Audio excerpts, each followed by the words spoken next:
Yeah, okay. I'm sorry, I was just waiting for the, I was doing some stuff first.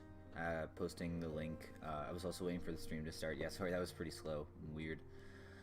Alright, this is the, second stream of my Hollow Knight Steel Soul playthrough. Imagine being... Yeah, couldn't be me. Last stream we did this. We got Vengeful Spirit, then we got Dash, Mantis Claw, and we got Desolate Dive. And we saved right afterwards. These are the charms that I'm using. Wow, I should really get some more stuff. But right now,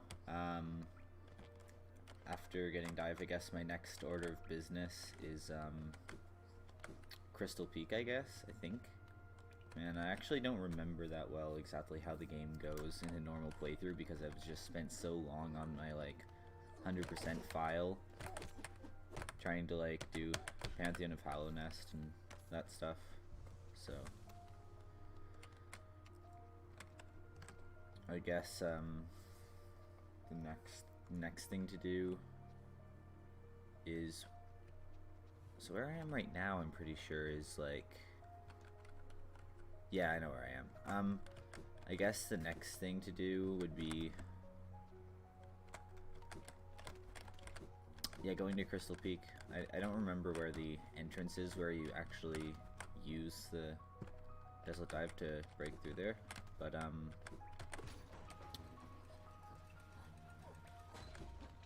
or do you need the lantern? It doesn't matter, I can buy it right now, so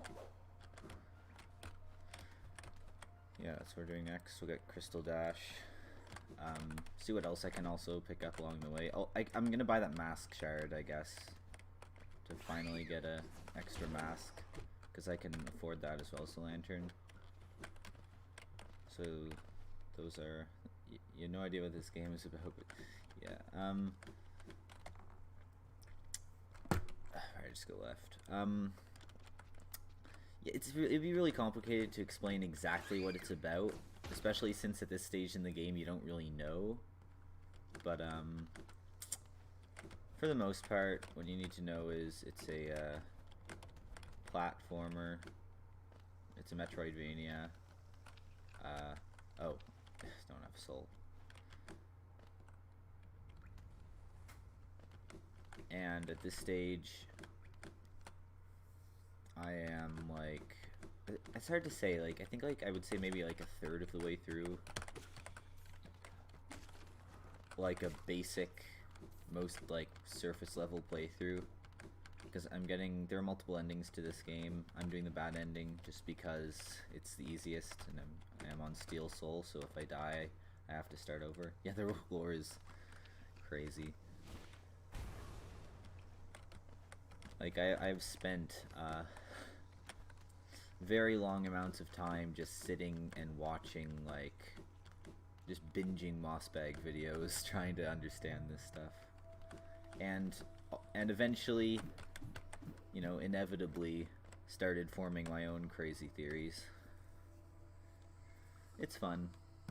You know, like, what little you do get of the lore is great, but the parts you have to work for are like an activity in themselves, you know? So it's like half story-based game, half like crazy like detective work to try and understand what's going on.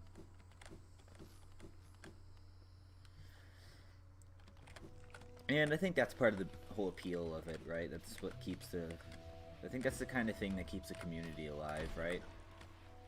As well as speedrunning. This game has a pretty active speedrun community. It's just, you know, I think it's cool to have something like that keeps people coming back, right? To try to put together all the lore. The DLC is 100% worth it, yeah. I mean, I wouldn't really say it could really not be worth it considering it's free. But, yeah, not just for the lore. Honestly, I think Godmaster's stuff is eventually gonna add up to like more time than I spent on the entire rest of the game, just because of how many tries it's taking me to actually get the last ending.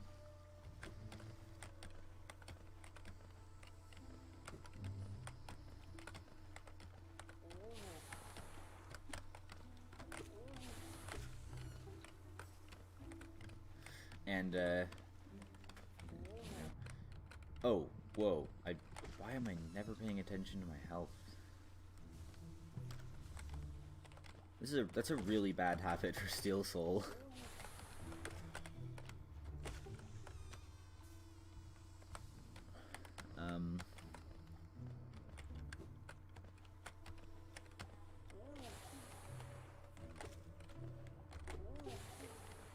The time you spend, yeah. I mean, for me, it's always worth it. I just, if I like a game, it doesn't matter. I like always have to go for 100%. It's like an obsession. Oh yeah, what is down here? Oh, it's just a Hunter's Journal entry. And I don't remember if there's anything good down here. Might as well check, I guess. Like, I am severely under-equipped right now. But, yeah. I mean, because I remember the first time I did Path of Pain, it was like...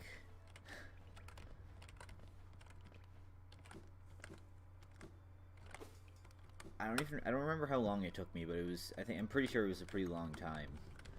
And it was just like, I think some people would have been frustrated because you don't get, like... I think I would still like there to be an achievement, but some people were a bit annoyed that they didn't get, like, a % for it, maybe, or something like that.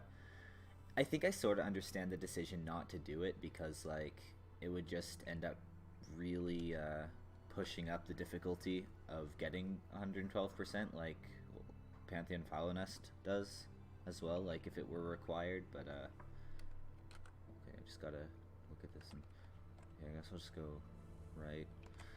I like tough platform games. Cave Story. Yeah, I think I've heard... Not much. I don't know much about those games. But I've never actually... I didn't even know there were multiple. Is Cave Story plus, like, a separate game? Or... I don't know. I have heard of Cave Story, but I don't know very much about it. But... I do like tough platformers. Super Meat Boy, I put a few good months into getting all levels A+.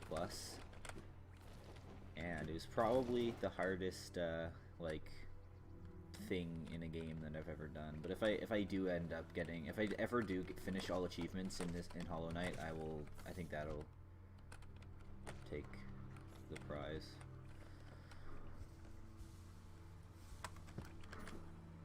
Yeah, I'll check them out. I like Celeste a lot as well. I haven't been playing it as much recently, and that's actually mostly because I lost my controller. And I prefer controller. I prefer keyboard for Hollow Knight, but I prefer controller for Celeste. Just because, like, well, just because I did it first, honestly. But I think part of it's also what can I get here?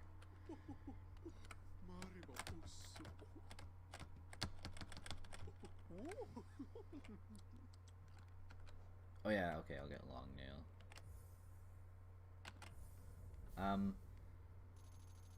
For VC at some point. Yeah, maybe sometime later.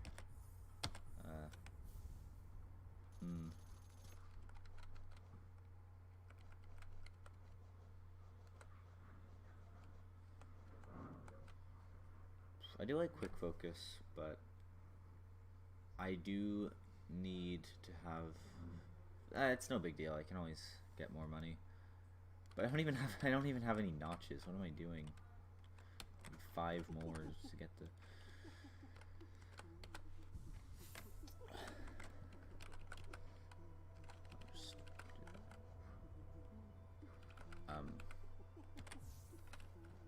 Oh. I don't even have any 1-notch charms. It's funny. Does this sell any? And nothing that I would really want.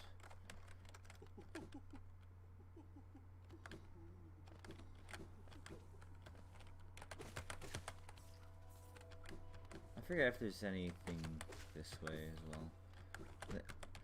No, I feel like I remember there being something for later in the game, but it's just because it's Menderbug, and I remember going back here because of that. I feel like it's weird how much stuff I forget. After Super Meat Boy, I played it way back in. I didn't play it way back in the day. Played it on Switch. Gave me some.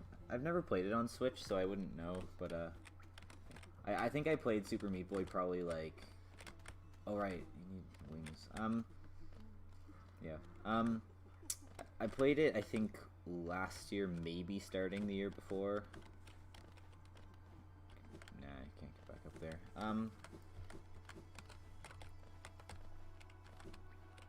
Wait, is this actually... Oh, I went past it. Haven't been up here yet, apparently, as well.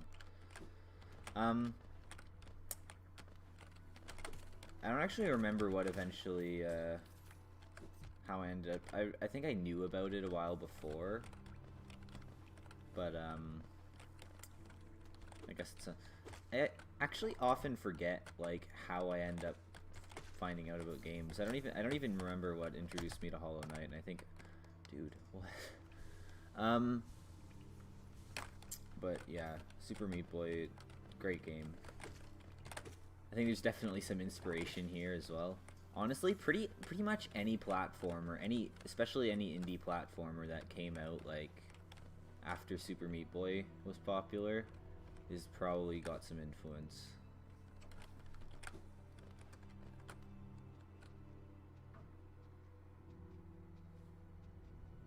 This doesn't make any sense. I shouldn't be able to. Wait, I know where I am actually. I know this room. Man. Maybe someday I'll do enough playthroughs that oh yeah, okay, never mind, I know where this is. Maybe someday I'll do enough playthroughs that I can finally remember where all the rooms are. Maybe not like, you know, the entire layout of everything in the... Oh. But at least be able to... That was a bad idea. I shouldn't have gone in for the kill on 1 health.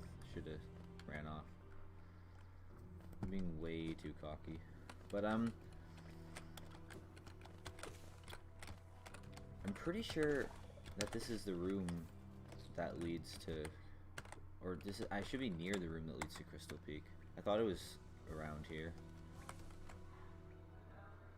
Like right to the left of the room where Sly is, like if you go up and just to the left. I feel like that's the shape of it that I remember.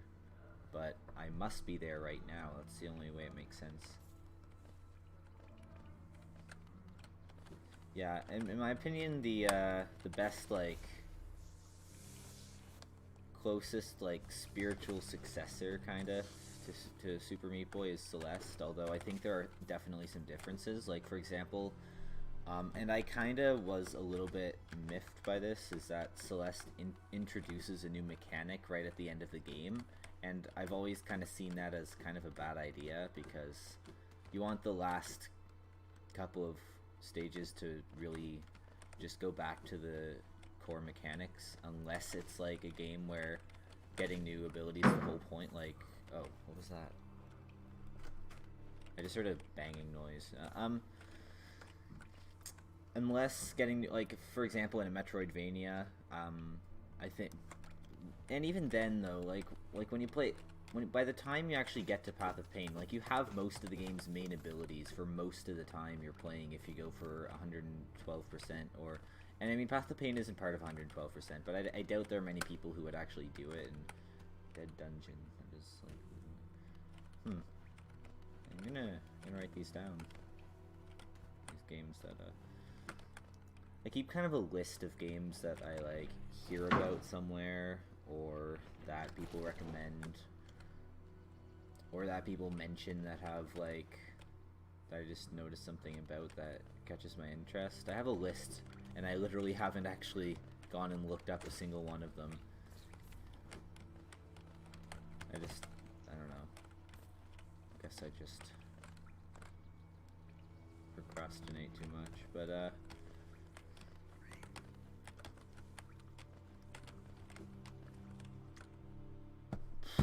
man. It's hard to, I'm not very good at talking while I play. but I guess, I don't know, otherwise it would just be a regular playthrough, and that would be kind of boring, I guess. Yo, what up? I haven't actually talked to her yet, I just realized that. I feel kind of sad now. Okay, that's good.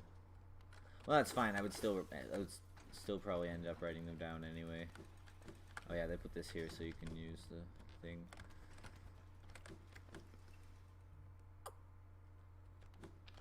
Trying to remember what other ones I have on my list.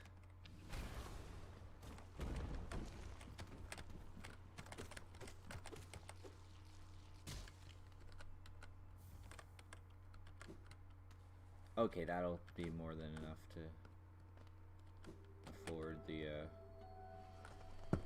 lantern and the mask shard once I sell that. Actually, why am I doing this? I should just get the lantern right now. I know there are some other dark rooms in here, so... Oh, but you can't get out, can you?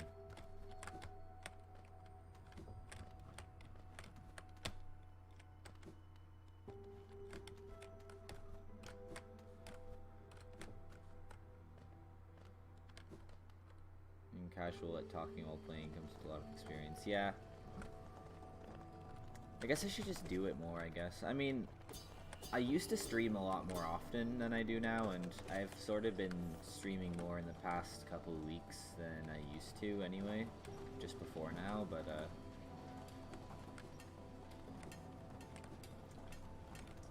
I've been enjoying it, so I guess that's what really matters.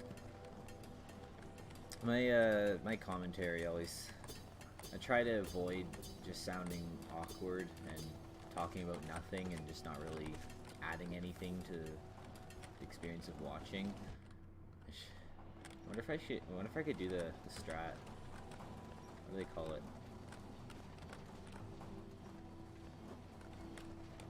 I mean, I know speedrun. I know this is like a really risky thing for a speedrun, so I mean, for a totally casual playthrough, it's probably not the best idea to try. Like when you bounce on the pickaxe.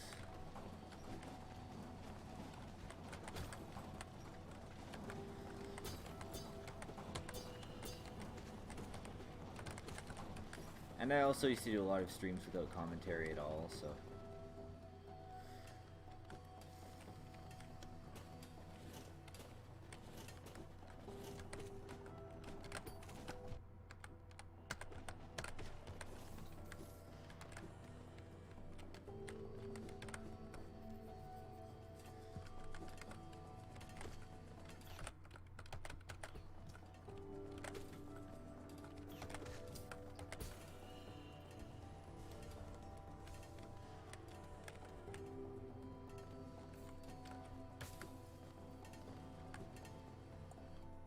Don't remember where Cornifer is here. Oh, that's good to know.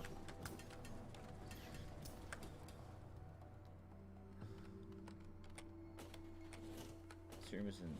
Oh, this is the bench, yeah, okay.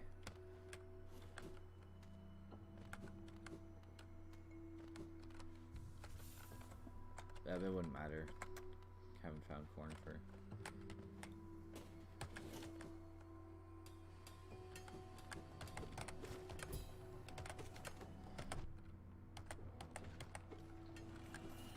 Honestly, the real reason I even do this, like, making content, streaming, I mean, it is fun. A lot of the content I make, it's just like, I don't know.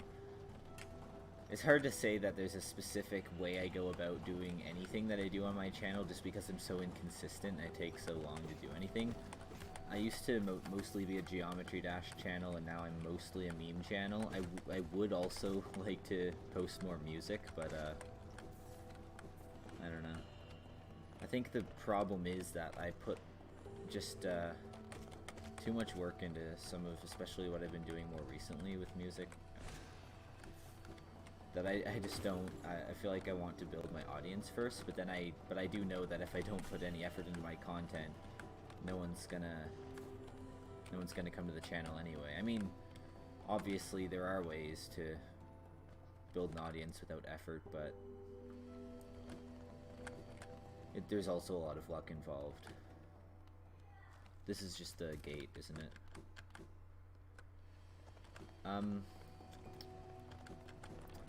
So yeah.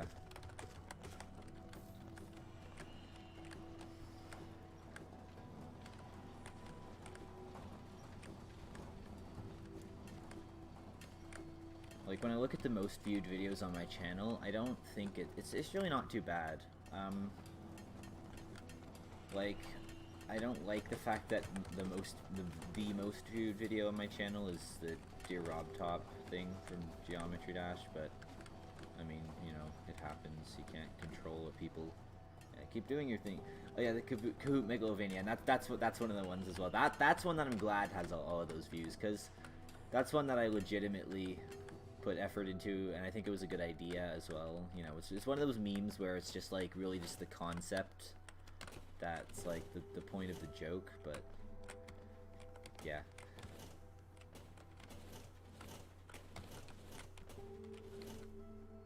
I think I've always thought like I have the opportunity to tap into like the world of audio memes, because I have been making music for a long time, and that kind of like, you kind of learn some stuff while doing that. That's how I made my recent video, the Geometry Dash the Stereo Madness video, where I replaced the music with like sound effects. It wasn't that hard to make, honestly. I think most people could probably make it with like Audacity or something, but the problem was actually getting it to sync with the video, and there's just like plugins for FL Studio that can do stuff like that. And so that's where I think I've been able to actually make something like humor-wise that just, you know, you can't get anywhere else. Not essentially anywhere else, but just like, I mean, a lot of the stuff I make also is just stuff you could find on any channel, but I think what I've been able to do is use certain skills that I have and to make something that's original. Man, where am I even going? I feel like this was always an area that really tripped me up. Is there anything like up here? No, I think I already... No, yeah, I went up here already.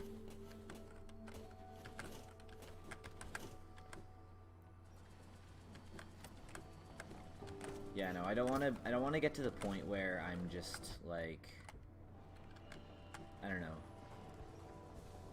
I don't want to, judging by the musical, you can start making meme songs. Oh yeah, literally no one. He's the, I know, I've seen some of his like Megalovania edits. Those are all pretty funny. And that's the thing, like, with those, you just have to make the, you just have to find, like, the sound font. I think the lead sound for Megalovania is, like, it's from Earthbound, for example.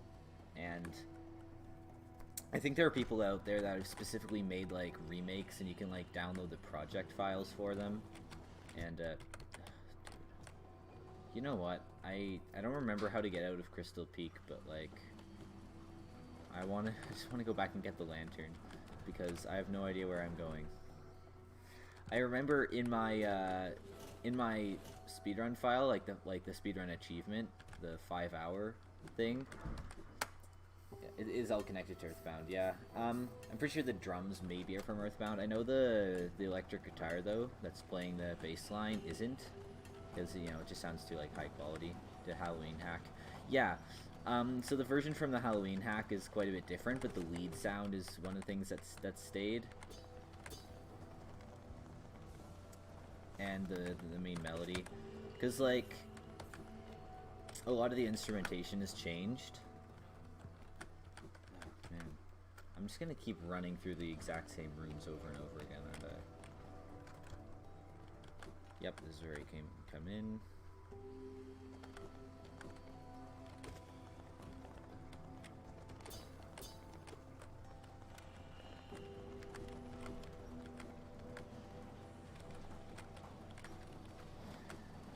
You know, I feel like I actually want to watch a video of Halloween hack sometime just to, I don't know, because I'm just not good at Earthbound. I tried it one time. I'm sure it's a great game, but I cannot play it for the life of me. But, you know, just because Toby Fox is cool because he made Undertale and Deltarune, I feel like I want to check out his other work. Maybe I'll do that sometime.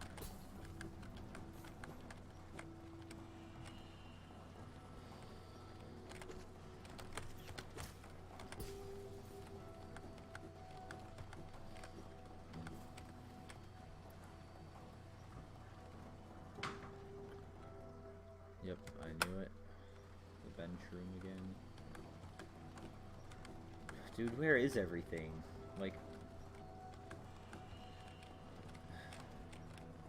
why am I getting lost?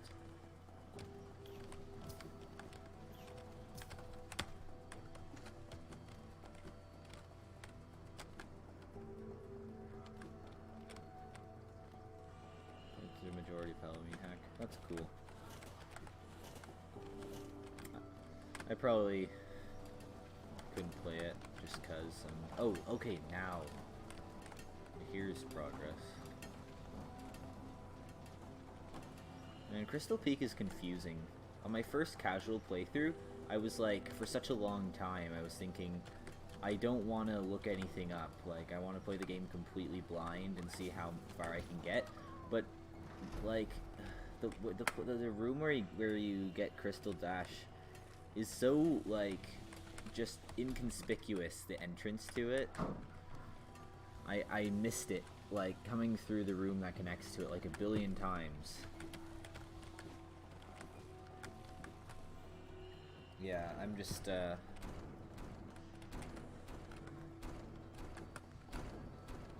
the thing about Earthbound is, like, I tried it, I found it confusing. I just don't think I really like RPGs very much. I mean, really, the only RPGs that I can really enjoy that much are ones that are easy, because, I mean, in my experience, hard gameplay tends to be the gameplay that you can do the most with. Like, it just, you can be more detailed with it and just express more subtle nuances, but, I just wouldn't be able to appreciate them in, like, when I'm so bad at it, the only way I can do it is just by, like bumbling through the game. And that's why, I don't know. I mean, everyone has genres of gameplay that they enjoy more than others.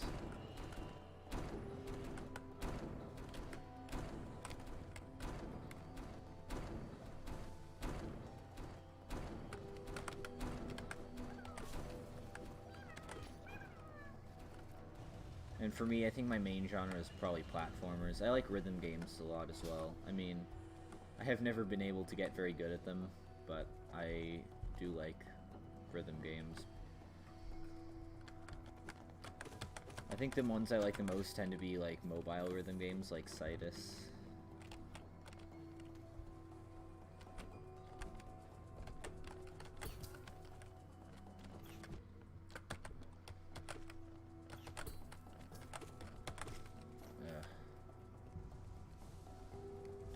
I'm gonna say it, Crystal Hunters are just like Primal Aspids 2 Electric Boogaloo. Like, I gotta say, they're probably maybe the second most annoying enemy in the game.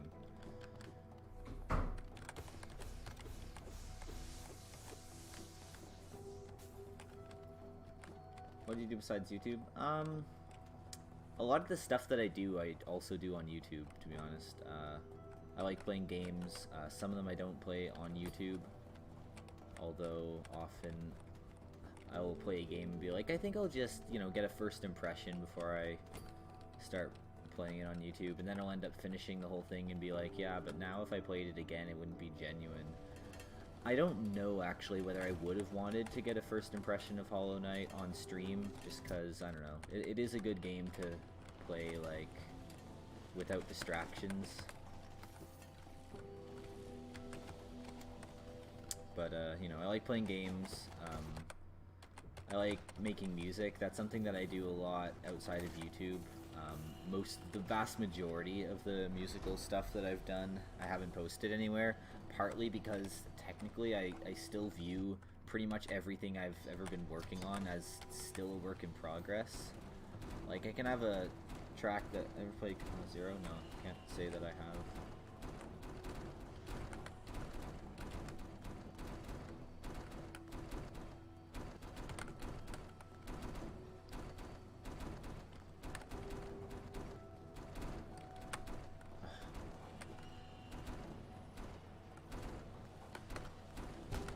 Oh, come on.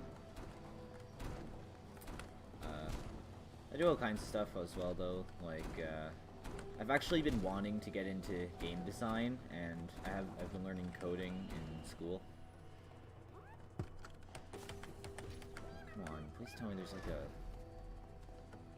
totem somewhere.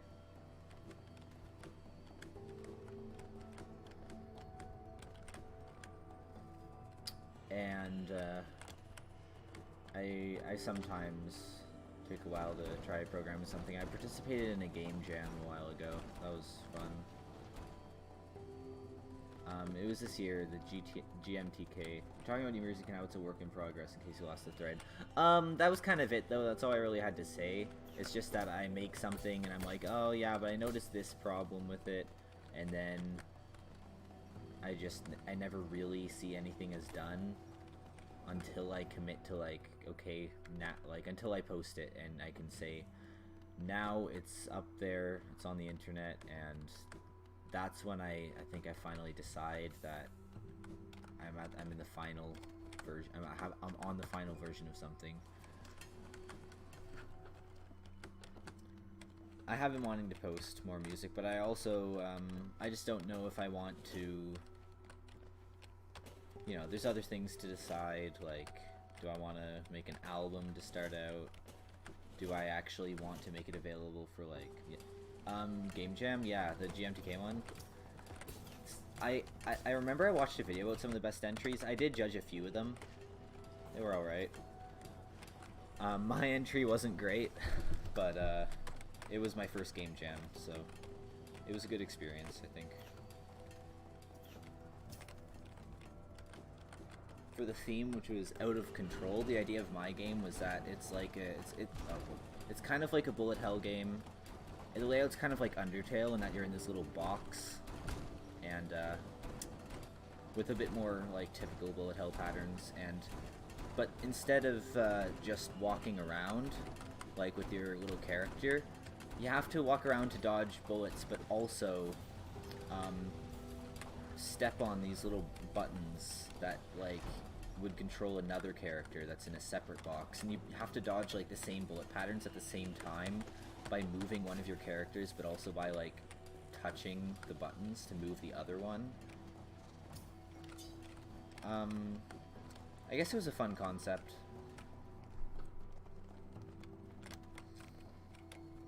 And I ended up having to rush a lot of things in the end, like a lot of the graphics. I wanted to have a certain style for them, but in the end I was only able to get an interesting idea. Yeah, honestly, I don't think I did it too badly. Like, the gameplay was possible, and I think the things about it that I ended up kind of slacking on were the graphics and the bullet patterns, which were really just like, I had a few different patterns that were all going at the same time, and every like 10 seconds or so it would increase the difficulty, and each pattern would like have some parameter randomized. Like, there's a spiral pattern where it would just shoot bullets in a direction that's just rotating around, and every 10 seconds it would randomize like the direction of the spiral, how fast it's moving, or even like sometimes there'd be multiple different like spirals going at the same time, so you might have like two going in opposite directions. Why am I so lost right now? And yeah, every attack would just be changed in some way. So yeah, that's how you get to Crystal Dash. I know that much, but for some reason I'm stuck right now, and I don't remember how to get up there, and I don't know where Cornifer is.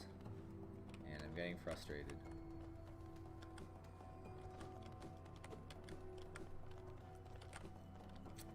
But yeah, it was like, I think the graphics were almost pretty good.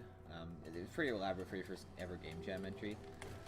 Yeah, I think I'm actually kind of proud of that because I didn't have any of the ideas starting out. Like I really did come up with it all on the spot.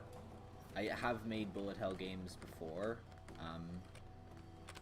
None of them were really that serious. Like, they were all pretty much like high score games where it'd just be like, you know, survive as long as you can. You got a score that's just based on how long you go for, and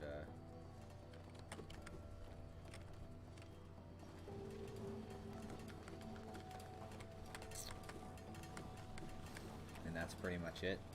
But I think that's a pretty good formula considering, like, I don't know. I think like the lesson that I really took from the whole experience was like make sure I get every aspect of it at least like passable. And one of my favorite entries was the jumping pigeon game. I don't think I know which one you're talking about, but I have considered like a few times going back and like checking out some more of them. Maybe some other people, like I know there's like the top 10 video that the guy did, but I've also considered seeing if anyone else compiled some of the coolest ones. Ability to jump freely, something else. That reminds me of a game that I think I saw like on Newgrounds or something one time. It was probably also for a game jam, and the idea was that you play these really short levels. In each level, you can only move right, move left, and jump one time. And once you do that, that key is disabled for the rest of the game. And you have to pick different keys. And if you die, you still have those keys disabled. So the challenge becomes like, how do you oh, come on. The challenge becomes like, how do you pick your keys so that your fingers can actually reach them and make sense of it all? Oh, there he is. And also, you pretty much have to do the whole thing without dying, or else you'll run out of keys before you reach the end.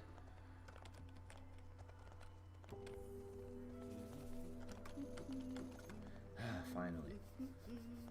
Alright. Oh yeah, and we were on the right track anyway.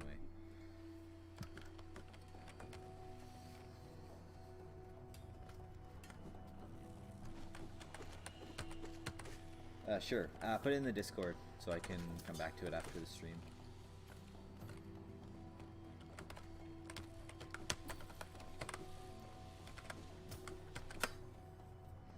Alright. It's time for the second easiest boss in the game. I have literally no qualms about fighting this guy right now.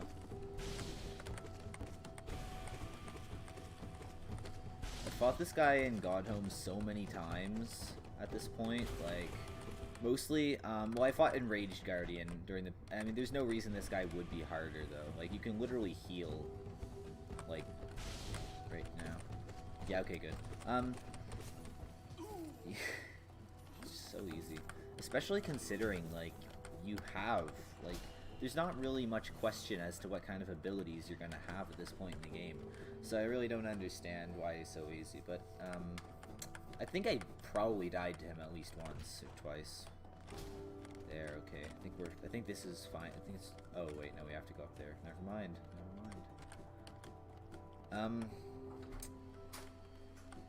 Yeah, trying to beat the Pantheon of the Night, I had to fight Enraged Guardian so many times that I ended up getting it completely down, just how to absolutely destroy him in like 10 seconds.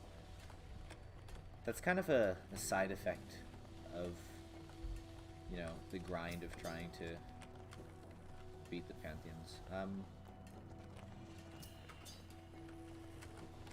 Is that you just get so practiced at all the bosses earlier on because you end up having to play them every single attempt that when you actually see them in context in the game, it's like, it's a weird feeling because they just feel like a complete joke.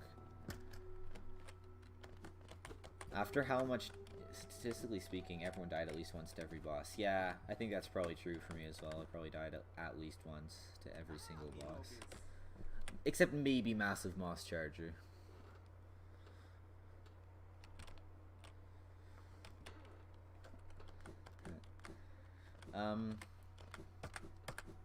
That's the thing, a lot of it's memory based as well. Like, it's not that the boss isn't hard, although I don't really think he is that hard. There are other bosses I think that I've gotten similarly practiced at that I would... Oh wait, I'm gonna try to do the strat. Oh, wait. Actually, I know some people use the crystal right there. I want to see if I can do that. Oh, it's not even hard. Wow.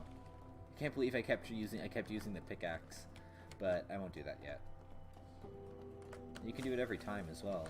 Wow, my life has been changed.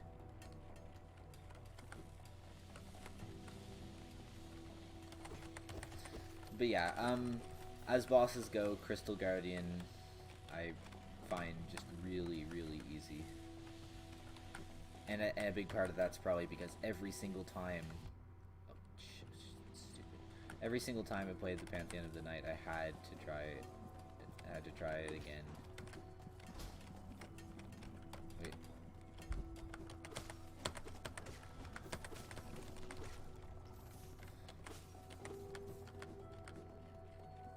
And that's why I also don't think Hollow Knight's going to be any problem, because I practiced Pure Vessel for such a long time.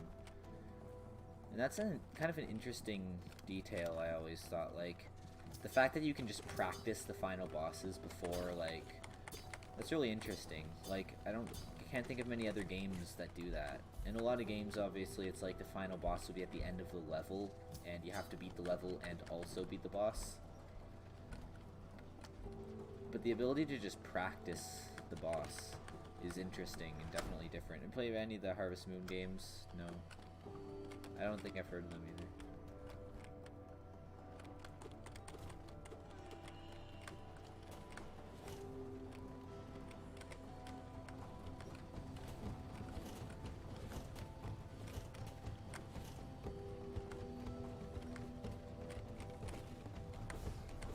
Oh wait, I already am.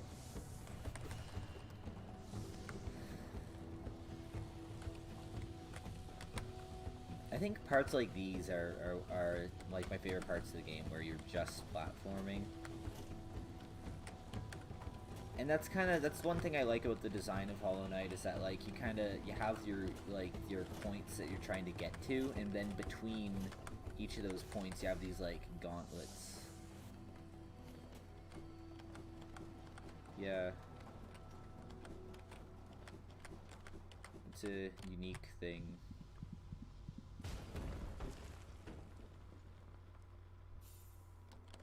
I think it works.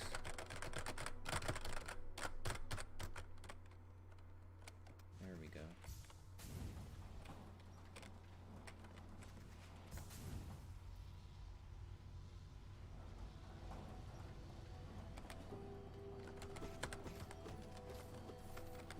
Ah.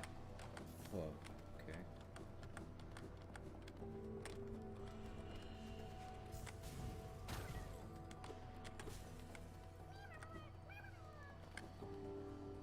Is this a new game? Oh, hello there. Welcome to the stream. Extradar999. This is from 2017. It's called Hollow Knight. I actually would really recommend pretty much anyone to check it out, because I'm obsessed with it.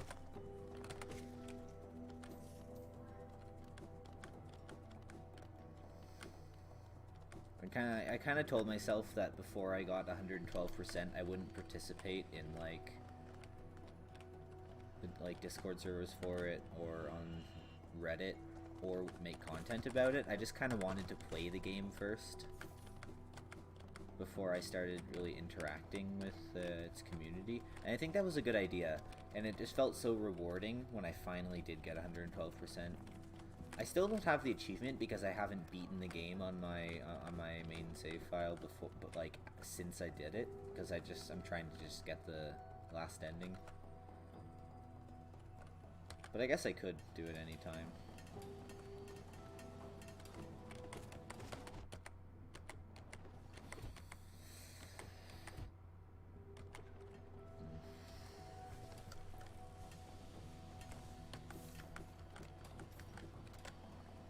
am I going?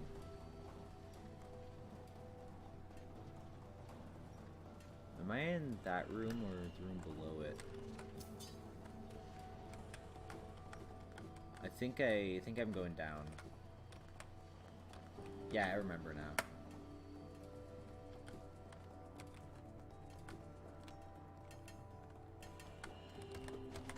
Or do I? Am I actually stupid?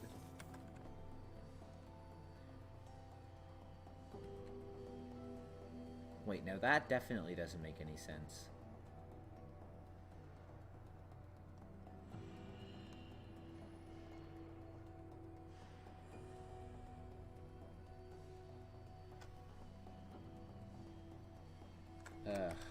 This is why I was one of those guys that used the Wayward Compass, like, the first time I started playing the game.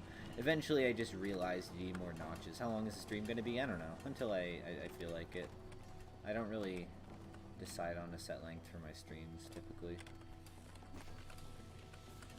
Last one was like 2 hours.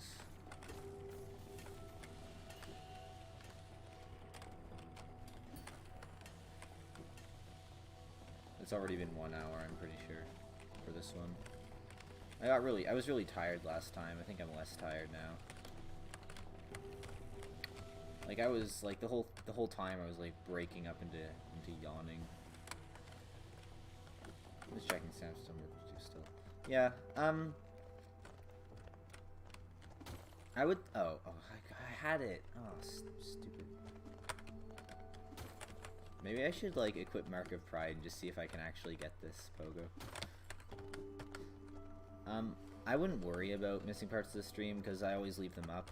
But, I get that, you know, this conversation has been pretty fun, but, been about 48 minutes. Huh, okay. I guess it was just that I checked the time when it was, like, almost 11, and now it's been an hour since... I really want to get this. I've never even done this before.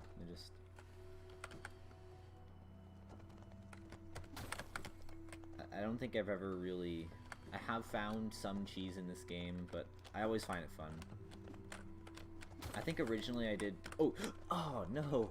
I originally did Lurian Spire without, Monarch Wings, I think. Yes! Haha, I got him. I always wonder what would happen if he got hit during the cutscene. But whatever.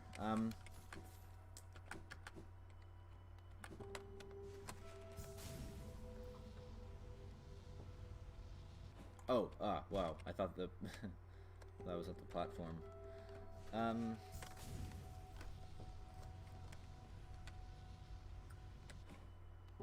think some of my longest streams still haven't been, like, ridiculously long. I'd have to check back. It kind of depends what the stream was about, because I used to stream just me building in Geometry Dash. That was just... Conversation been quite nice, yeah. Yeah, honestly, I don't know. I think that's probably just the main reason why I stream stuff, is to talk with people. And I mean, my chats used to be more active, but it's alright, I guess, now. Even then, I also don't mind just, oh, dude, why don't I press the wrong button? I also have considered I might make a highlights for it, but as I was saying in the last stream, I, just don't have any highlights during these. Oh, yeah. One of these fellows. Remember, I never actually found a grub mimic until the one in the Colosseum. During the trial of the second one, the Conqueror, there was a grub, and it was like, huh, they just put a grub in the Colosseum? And then it, like, was it turned out to be a mimic, and I was like, whoa, what the heck is that? And I think most people probably saw it coming if they had seen a mimic before. It's, like, kind of obvious now that I think about it, but I just had no idea.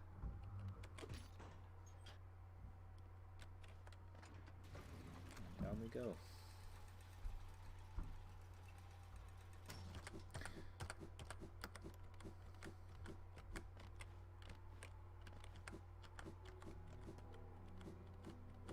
Man. I do like how the game kind of loops you back around to Dirtmouth, and then, like, one of my favorite gameplay, like, things is when you have to, like, go through some process or through some challenges to get something, and then it becomes easier afterwards. Like, it can be something literal, like in a Metroidvania where you unlock an actual path back to the starting area. But I also like examples of that in, like, Minecraft, for example, where the more you get, once you get a certain amount of an item, you, like, get access to a way easier way to get more. Like, for example, after you gain access to the end, which takes ender pearls, you can just go to the end to farm ender pearls, you know?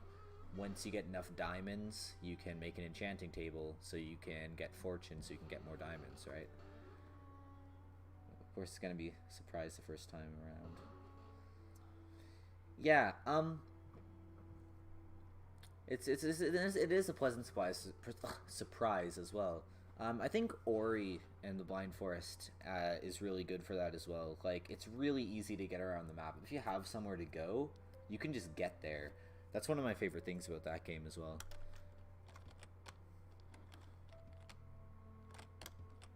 Getting this. Oh, I didn't get a third one. I thought I did. Okay, well, if I have, I should have enough afterwards. With the lantern.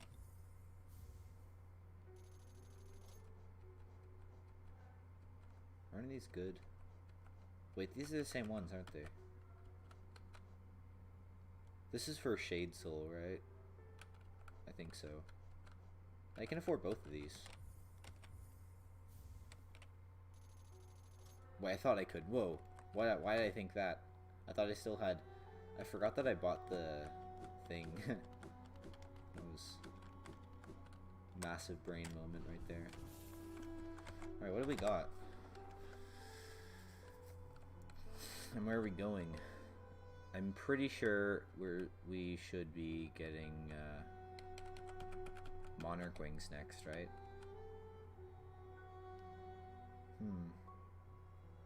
Okay. I don't think I've ever played many games of that type, but, you know, it can be interesting. Okay. Where to next? Because I'm pretty sure the way to Ancient Basin is through the... okay, the way to Ancient Basin, I'm pretty sure, is through the waterways, and you have to get Isma's Tear and fight Dung Defender. Do I have a simple key right now? I forget where all of them are. No, I don't.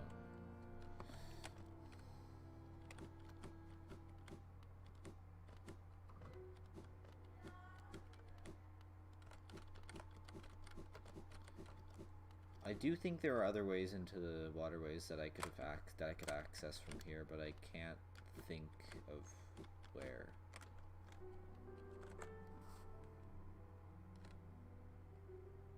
The only way I can think of is the main one from right under where Lem is.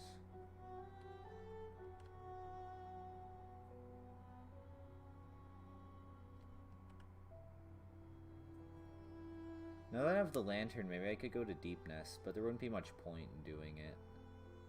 Especially before I get any health upgrades or anything.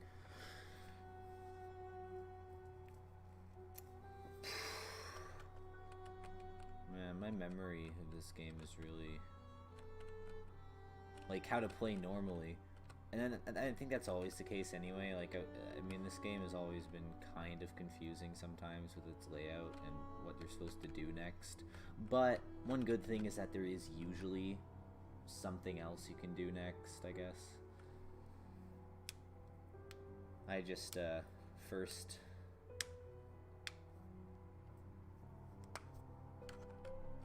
first I just wanna... I guess maybe... I know you get to resting grounds from there. I guess maybe that could be my next course of action. I'm gonna have to go all the way back. But whatever. I don't remember where it is the thing. I think it's right off of that hallway, like, right there. I can't really point is the thing, because I don't have can't use my cursor, but, guess I'll just do what I know how to do and try and get to resting grounds.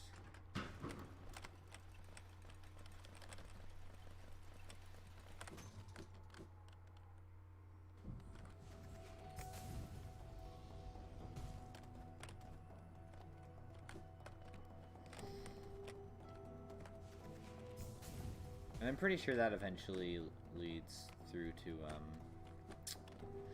I don't know, but I think that does eventually lead to some more stuff, just through, like, paths that lead around there. I think that's one. No, I actually don't play any instruments. Recently I've been considering learning one. I used to be, like, pretty averse to the idea of learning an instrument just because it would be too much time and just not something I care about enough to put in a lot of effort, like it would take to learn something like how to play an instrument. But more recently I've been thinking, like, why not, right? It's not like I have much else to do, really. Honestly, I think too often I am, like, against doing more things, but really I'm not busy, so I don't know why.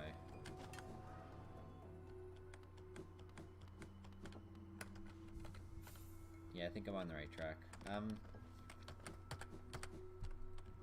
If I had to choose an instrument to play, I think I would like to play the piano, just because it gives me the most options.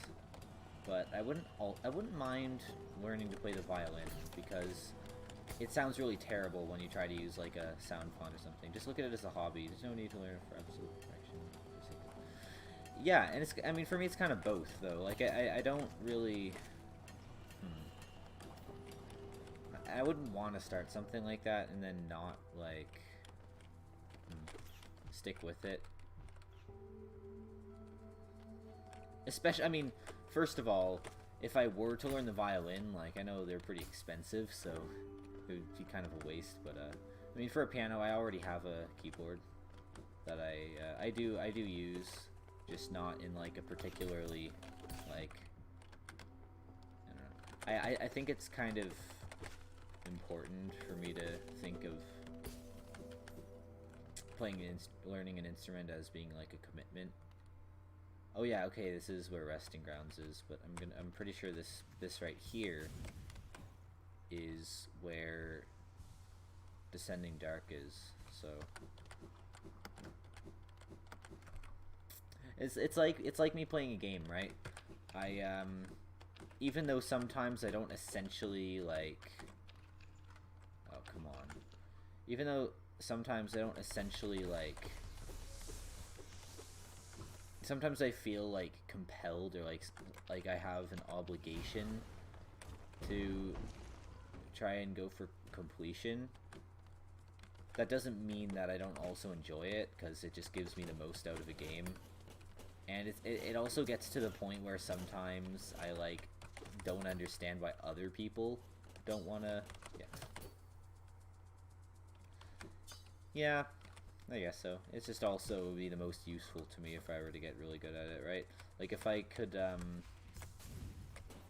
play the piano really well, then I could make music that has melodies that might be really difficult to play that I can still play while sounding natural. Because, I mean, the fact has always kind of been that real playing just sounds better.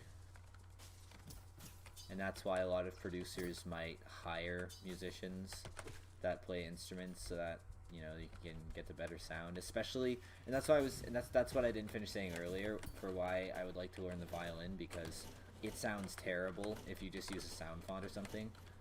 Like, there's just too many layers to how, like, dynamics and articulation and all that. It just wouldn't work if you were to just use like a meaty thing, and that's why I think just like for the convenience of it, like, yeah.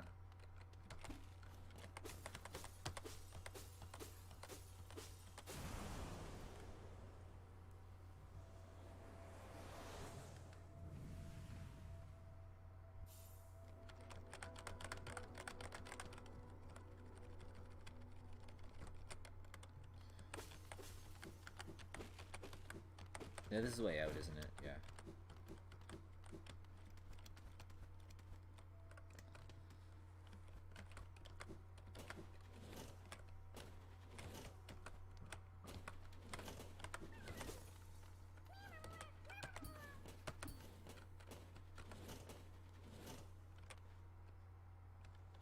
Oh. Whoa.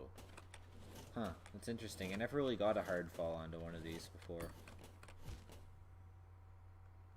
Wait, where does this even lead? Isn't this just, where I was before? Yeah, it was. I don't know where I'm going. I thought there was, like, earlier it looked like there were branching paths. But I think one of them might have just been to go down there. Oh, no, no, no! No! Oh. That feels bad. The double hit. Ouch.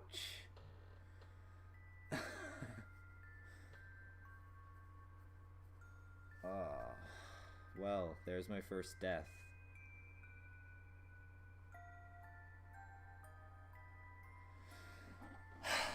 Man, I need to take a breath. Have a drink of water before I do this again.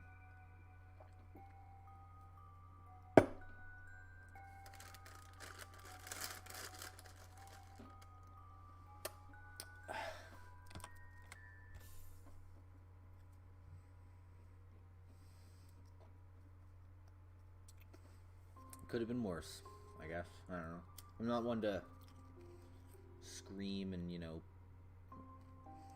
smash my monitor into the wall or anything, but I do feel that, man. Man, you gotta send off your file, man. There it goes.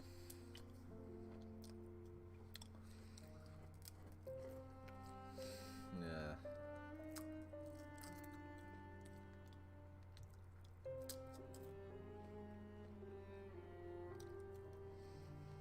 Think any stream's a good idea now?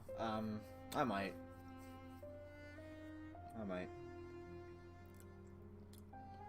I don't know.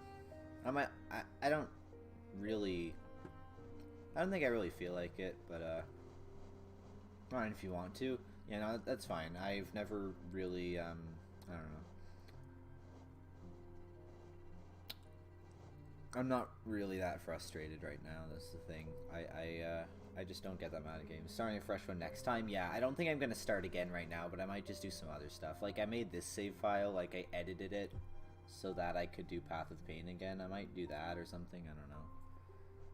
Might keep trying with some of the God Home bosses, just because I don't feel like being done. That happened way, like, that was out of nowhere. Like, the thought of dying hadn't even crossed my mind. Mostly just because, like, I wasn't on 1 health or anything. Yeah, you can stick around if you want. I love how when you're in White Palace, you can't even see your geo. It's like something 2. It's probably the same amount because I just copied the file and edited. There's like literally a website online where it like converts your save file. I'm not actually sure if they are encrypted, but like if they are, like decrypts it so you can just edit things. I mean, it's not perfect. Like for example, the switch in the Path of Pain that you have to hit is already activated, so I just pretend it's not and go around it, and that means it wouldn't be valid for, say, a speedrun because it's slower. But I don't really care because it's just like, you know, it's just about playing it again. I think I'm just gonna I might actually just go and get one of the endings right now, in fact, so I can get the 112% achievement, I guess. I don't know. Although I did want to beat the Pantheon of Hallownest to end it all off, but I don't know. I guess I'll do that. I'm not gonna start a new Steel Soul file until probably next time I stream, which might be tomorrow, might be another time, I guess.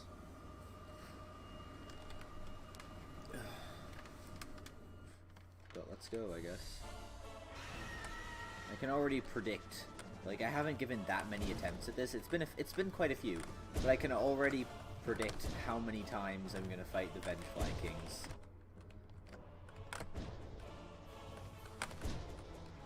Come on. I don't really think I've seen anyone else use dash/slash to hit them when they're still in the air.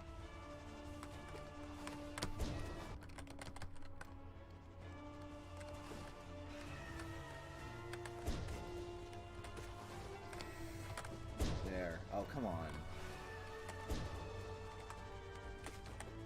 Yeah, I'm out of practice right now. I mean, the last time I tried it was this week, but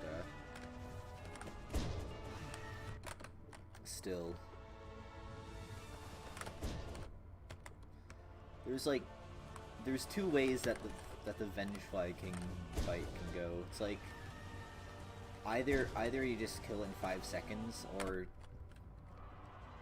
you kill it in like 2 minutes, and or just you get hit a bunch, but then you just heal at the end. It doesn't matter anyway. You start to feel like all of the earlier bosses go so slowly because of just all the times you have to do them.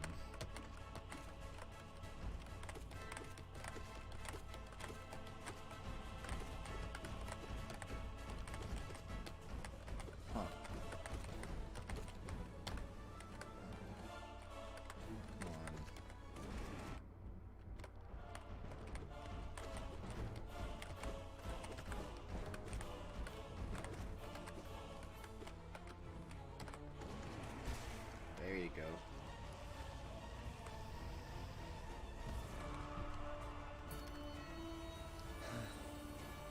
And I know I'm not going to beat any of these tries anyway. After I reach Absolute Radiance, I'll have to start practicing.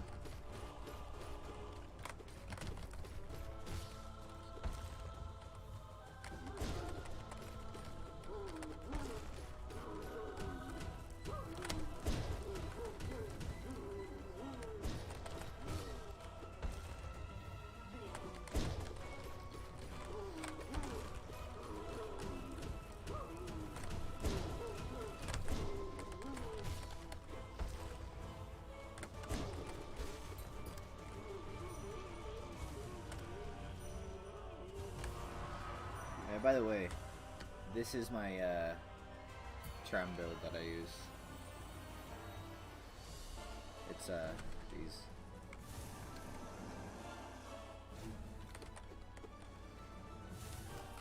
My builds are mainly nail focused. I'm not that good with spells, so I just don't use them that much. Unless I know a specific situation in which it's a good idea. I've kind of changed it recently. I used to use Mark of Pride, and I don't think I used to use Quick Focus, but I found it really helped with Pure Vessels, so I just used it. Now I don't have room for Mark of Pride, so I just...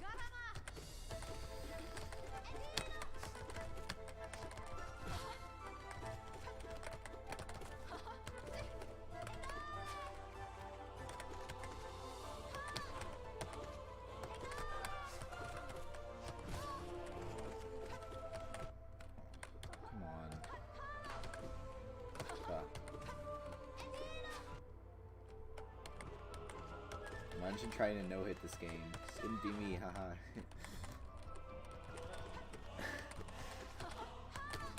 Yeah, honestly.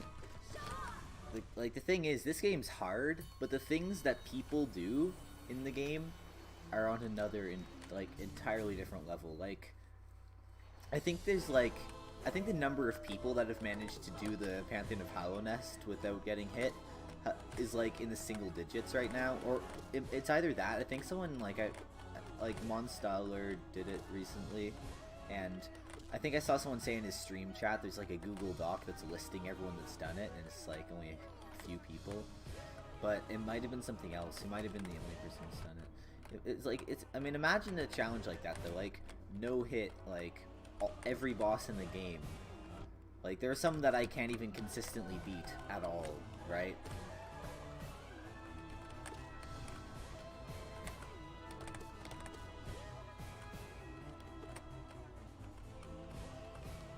I think the advice that I got from someone is to, if you're having trouble with a boss, practice it, but even when you get consistent, try to practice on Ascended and even Radiant if you really feel like spending that much time, so that playing it regularly just becomes not a problem.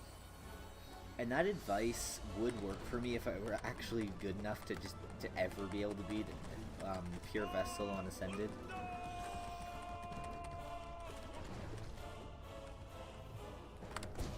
Oh, come on.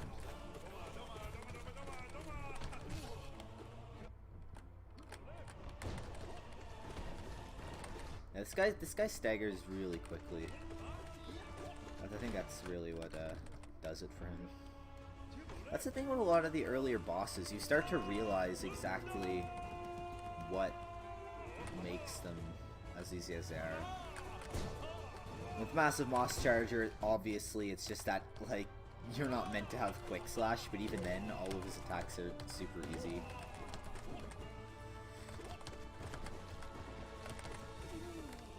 There we go.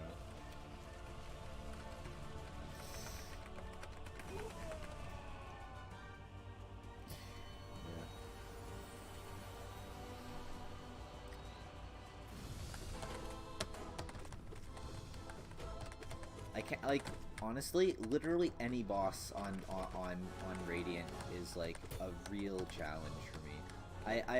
I've done all of them except Absolute Radiance because I just haven't unlocked it yet on Attuned in Godhome, and I mean, obviously you have to beat them anyway, or at least, well, since I have 112%, I would have beaten them in the game outside Godhome anyway, but I've tried to do all of the earlier ones on Ascended, and freaking, like, I don't know what it is, but for some reason, trying to beat Flukemarm on Ascended was giving me problems, and I think it's the health and the fact that the little flukes have now enough health that it takes 2 strikes to kill them with the Pure Nail, and I'm just not used to it.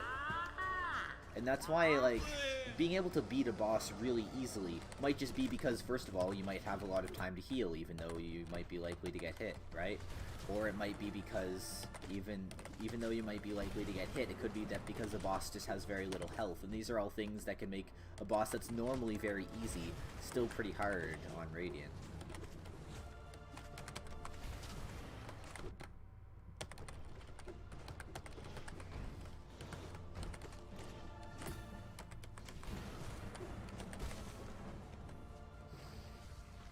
Like Brooding Moloch, right? It's really not that hard. Like, I don't worry about dying. But, alright, this is the first real challenge.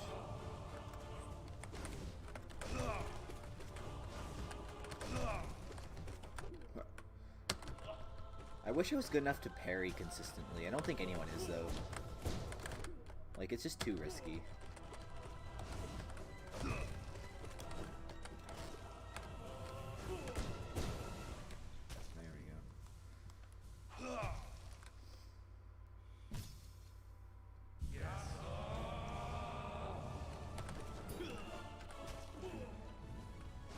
Man, all of the exclusive boss fights, all of the new boss fights from Godmaster are great. Like, these guys are just fun, you know? But I think Pure Vessel is, like, the real highlight.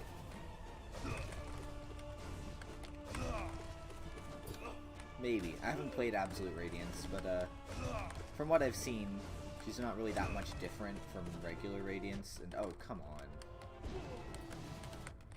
Don't pull that.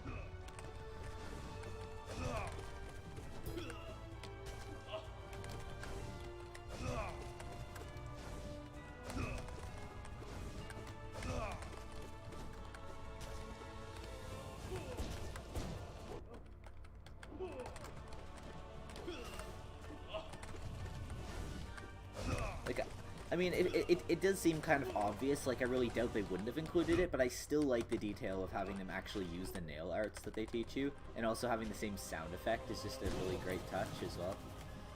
Did I find the heal? Yeah.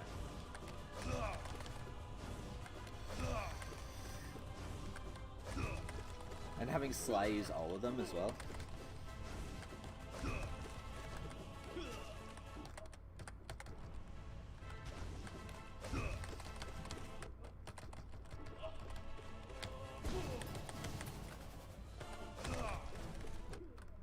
That's fine. I'm not worried even though I'm on 2 health. Like, kind of get an idea of how much... It doesn't matter. Why am I healing? I have a bench.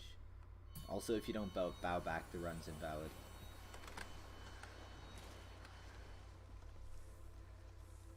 Yeah, I mean, this game has great boss fights in general. It's just that, like, with them adding an update that's mainly centered around the ability to replay bosses, even when it wouldn't make sense story-wise if you could just go back and fight them again.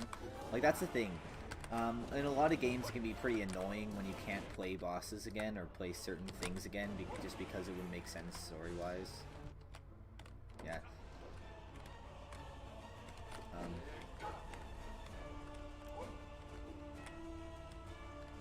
Oh, dude. Have I really not hit him enough times for him to at least... Oh, there he goes. I was just saying he's gonna bring out the other set of nails. You know, another thing I've wondered is, why do they call them nails, right? Like, if the idea is that originally some bug just found a human nail and used it as a weapon, right? Why would they, like... I don't know. How would they know what it was used for? Or in that case, if the bugs actually use, you know, something with the function of a nail, what do they call those? Do they call them the same thing? And if they do have a word for that, and it is the word nail, as it would only make sense for it to be, right? If they are just translating from whatever language they're speaking into English, right?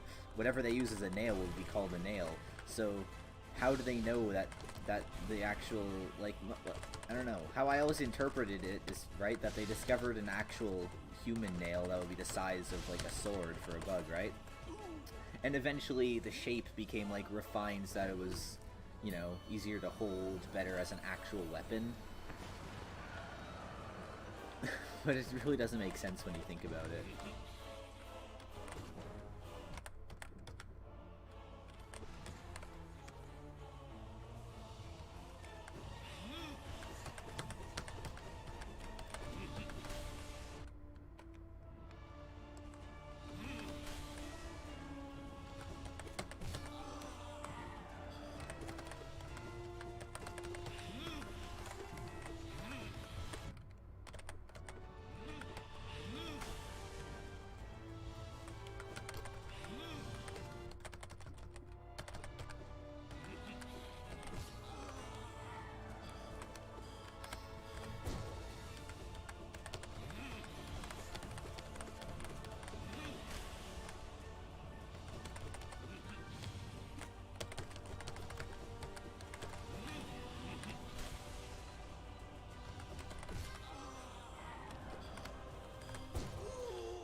Oh, nice, thanks.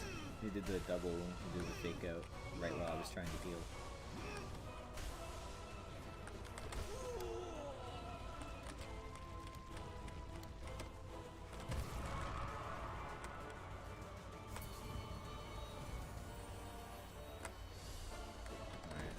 Alright. I hate the oblobos. I do not like them.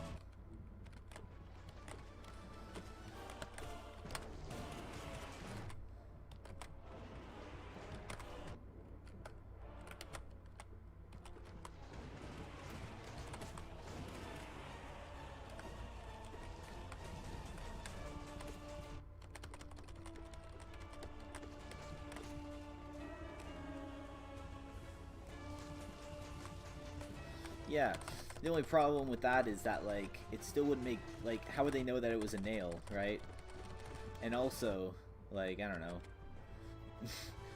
What do they call actual nails that they use as nails? I don't know. It doesn't matter. It's like the stupidest thing to care about, and I don't really care.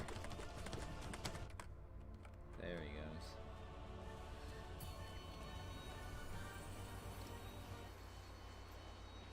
Oh yeah, I always forget. Like I'm always kind of reckless with losing health during Ob Wobbles that I forget Sisters of Battle's next. I really shouldn't.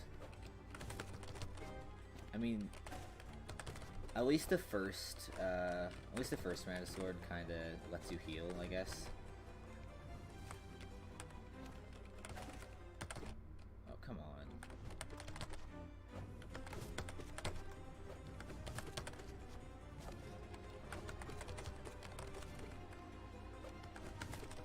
Like, if I were to make, like, a boss tier list, I think Ob Wobbles probably wouldn't be very high. I mean, yeah, just no. Sisters of Battle, on the other hand, is awesome.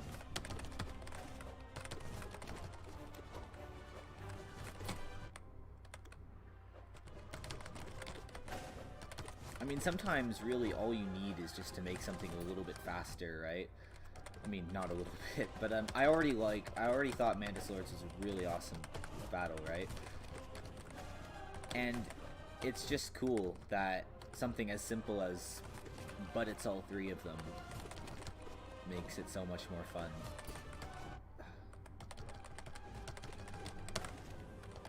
I'm also glad that they have some bosses that are only in the Pantheon of Hallownest just to keep it interesting, I guess. Dude.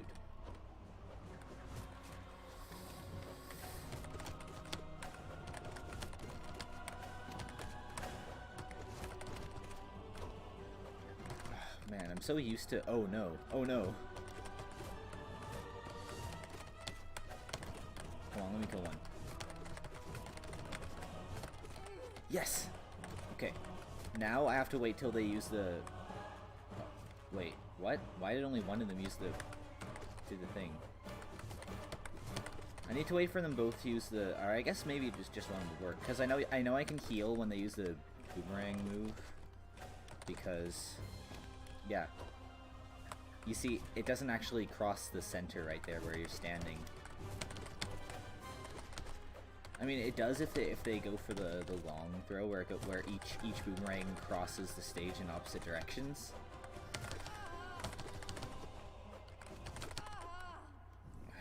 There. You also have to bow back to the Mana Swords. That one's kind of less important, but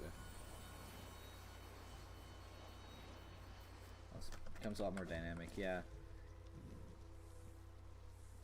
It's like a significant ramp up in difficulty,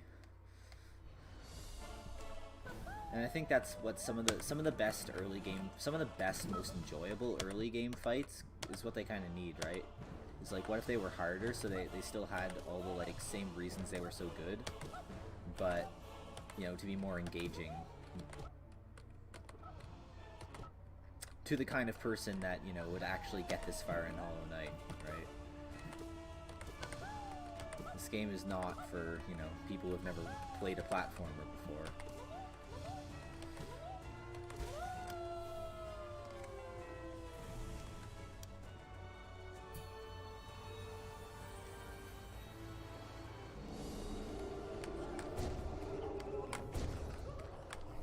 Oh, come on.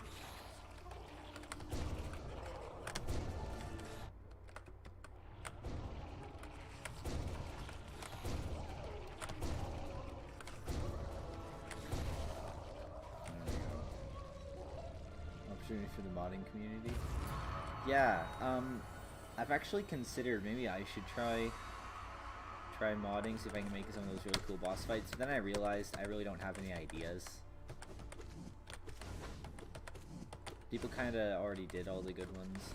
I mean, Tribe of Battle is really crazy. That's the one where you have to fight Traitor Lord, but it's not really Traitor Lord, it's like uninfected Traitor Lord at the same time as Sisters of Battle. I want to try them as well. I'm thinking maybe after I finish everything else in the game, I'm gonna start trying out some of those modded bosses. And the last thing I have to do in the game really is Absolute Radiance.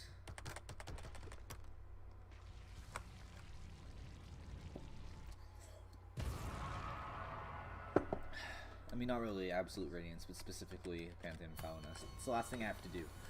Technically, there are achievements I haven't gotten yet, and I guess maybe I could go for all achievements, but none of that's really important, I guess. I mean, there's a unique ending for this, right? So I think it's the kind of thing that makes sense to do before you start getting into modding stuff. I don't think I could beat Tribe of Battle, but maybe I could eventually be able to do it.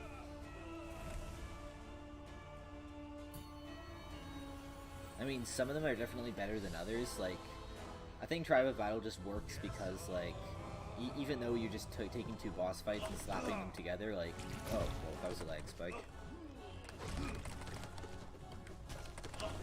Yeah, even though you're just taking two boss fights and slapping them together, it works a lot better than some of the other ones I've seen, like Daughter of Hallownest, which is like Hornet, but really hard. That just kind of looks ugly because of all the projectiles that just don't match.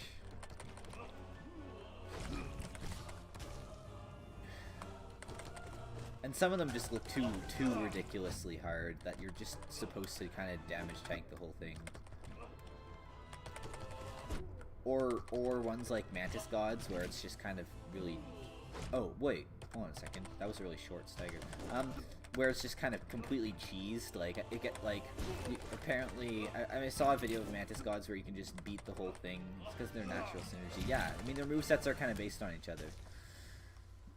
Like, in a way, they both have the move where they fly across the stage, and then they both have the move where they jump up in the air and fall down. I mean, they work slightly differently, and Trader Lord is meant to, like, kind of be a bit of a callback. Like, if they weren't similar in some way, it wouldn't make as much sense. Alright, now we're into Pantheon of the Sage. Alright, I want to try something out. I heard that when he does the thing where he, like... Oh, yeah, when he does that move, you can, like, up strike him to, like, push him up.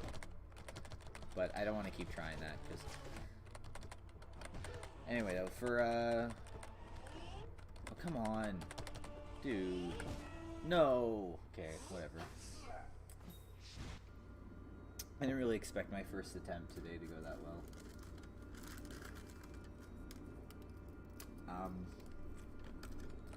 But yeah, Mantis, Trader Lord is specifically designed because you have Shadow Dash, so his attacks are naturally timed to the recharge of Shadow Dash, so that you can, you know, dash through his, like, slash move, and then some people, I guess, dash through his jumping move, but I usually don't. I run under it, but it's the same idea. That was quick. That's the thing. I feel like their health almost, like, changes for how long it takes them to beat.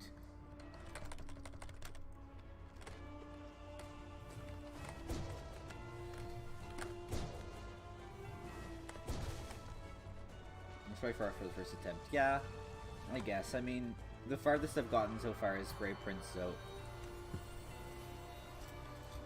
And he sucks. So that, just to be clear, I hate that they put him right next to, I hate that they put him in a section that was like the Pantheon of the Night, because I just want to get him over with, right?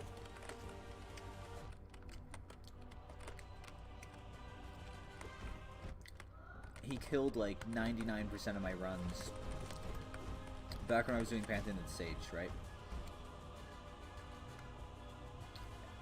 And they put him, like, right at the end. And actually, I only recently found out that I was really close. What am I doing? What am I doing? That he was really close to the end. That they put him right before Nightmare King Grim, who wasn't actually in the other Pantheons. And I always wondered why. It's probably just because it would be too hard otherwise. Like, making someone do Nightmare King Grim right next to all those other bosses, I guess, would be a bit too much for People trying to do 112%, maybe. I don't know. That might also be why they put Grey Prince out in the Pantheon of the Sage, where I think his difficulty fits more in with the other ones.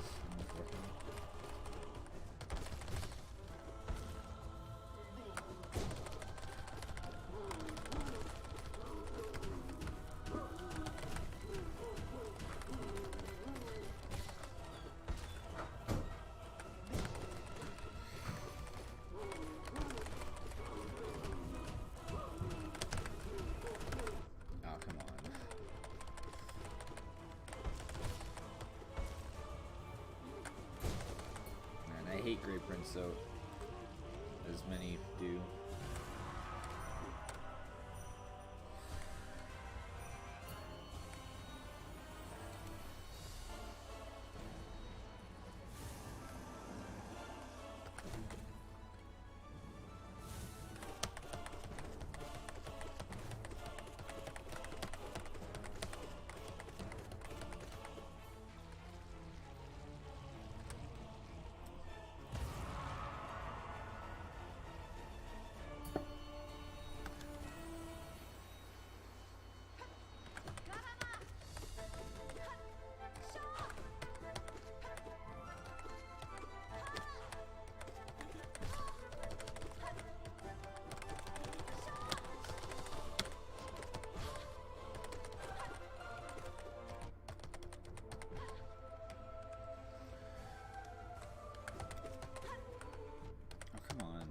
It's like I'm not even paying attention. That's the thing. One thing about, this kind of reminds me of Citus, where every time I'm playing one of the easy levels, I feel like I mess up more than I do on hard levels, but that's not really true. It's more that I just get annoyed when I have to play it again, because I just don't like playing easy levels in Citus. They're never as good as the hard ones. Thinking about the whole thing with either player not actually being good at Hollow Knight. Well, yeah, as in, like, well, I'm a bit confused by what you mean. Do you mean, like, not being, like,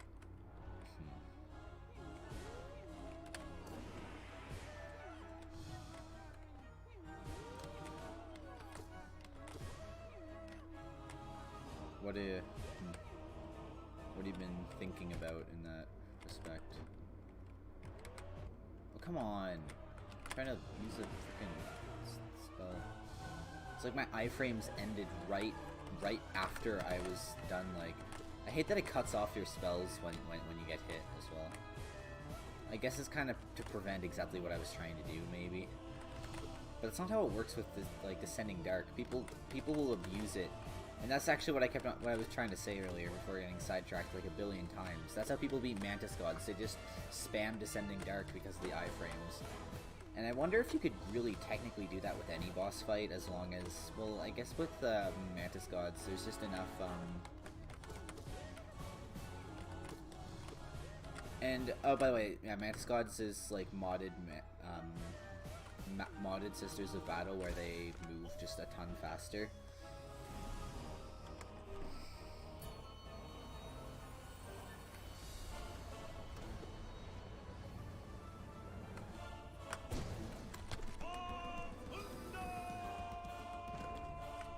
I guess it's because they're all moving around and there's 3 of them. There's just enough hitbox per unit of time for you to just keep hitting them so you can get enough soul. So it's like you only have to hit them a couple of times to get enough soul, and then you just use Descending Dark to get your iframes and also get in some damage.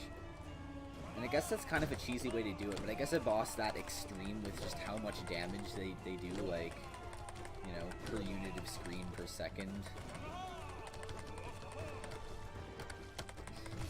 is just kind of pushes people to, like, the limits of how cheesy strats to beat things like that can get.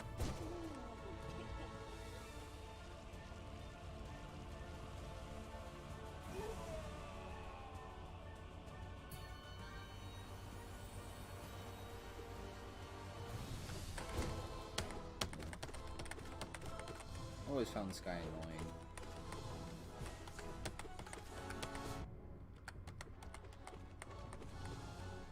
He just has too much health for, like, how completely insignificant he is.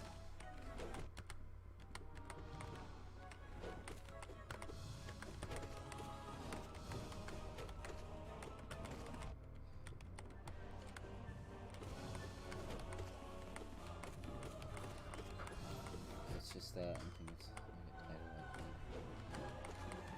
title more or less.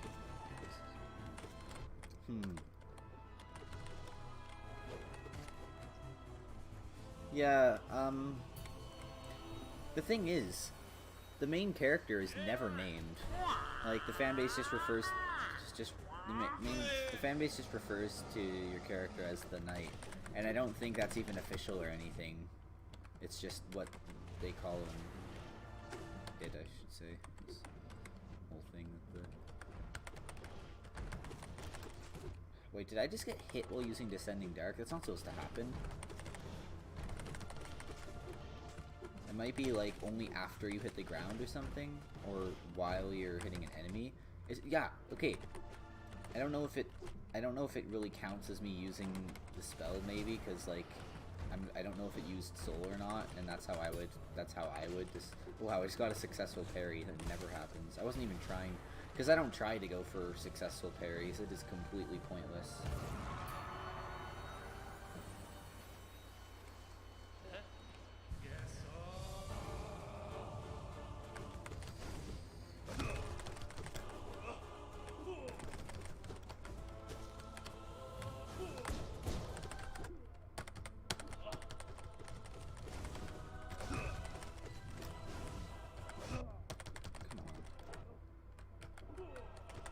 I guess these guys are kind of wide to try to shadow dash through.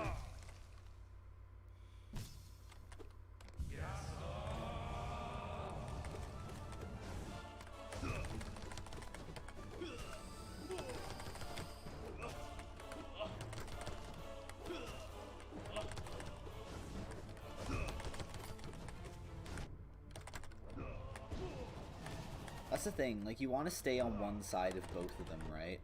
Because it's just much more annoying. They'll only attack you one at a time as long as they're both on the same side of you, but if you get between them, it gets bad. And when they use the nail arts, you're pretty much guaranteed to end up between them. Oh wow, I actually pulled that off.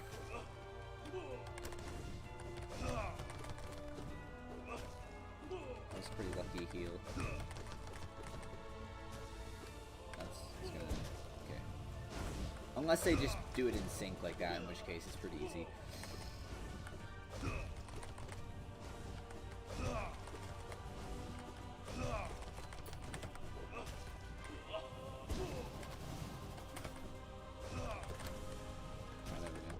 Yeah, that's one thing that's kind of a oh, come on. That's one thing that's kind of a blessing about this fight, is that after you have to fight Oro first, he just only has half the health that Mato does. Yeah, the parry and it's not... Yeah, well, I mean, it would be pretty rewarding if you could do it consistently, but it's like freaking frame perfect. Like, you can get the parry sound and like the big flash of light on the screen and still take damage. And I died to Oro and Mato. That's great. I want to play Cuphead. I just haven't really gotten around to it yet. But I have played it once. Like, I think it was at like a friend's house, and I played like for a couple of minutes, but never really got very far into it. The thing about parrying in Hollow Knight is I just think I don't know why it's there. Because no one ever goes for it. Like, I don't think there's anyone out there that really is fighting against bosses that like, you know, use nails and actually think like, okay, I'm not even gonna bother try to dodge these hits, like I'm just gonna parry all of them, because it's just too hard.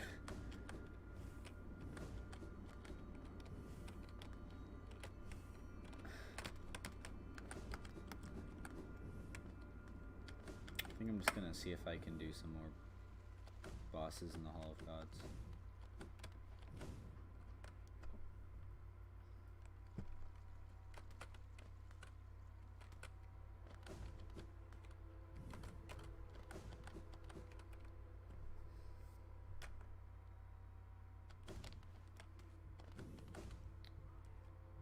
Let's see if I can do Radiant Grandmother. I've tried this before.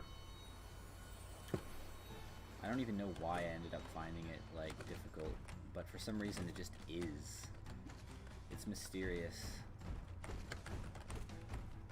I think I just have to take it slow, that's the key.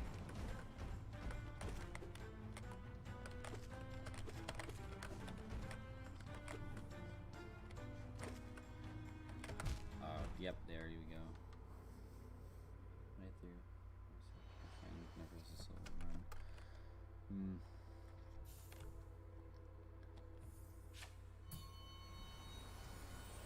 A lot of people like other games that I like, also like Cuphead. But come on. Dude.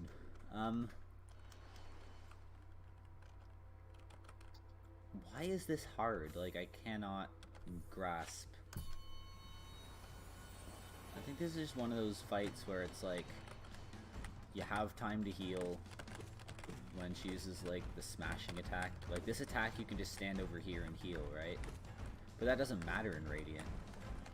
I also don't want to switch out charms. Like, I know in Radiant there's no point not being over charmed because it doesn't matter if you take double damage if you die in one hit. But I actually don't want to change my charm build for playing bosses on Ascended and Radiant, because this is gonna sound weird, but it kind of feels like cheating. It's like, I want to know that I would be able to beat them. Like, I want to know that I'm getting good at playing against them as I would play against them in the Pantheons, and so I don't bother, like, fine-tuning what charms I'm using for each one.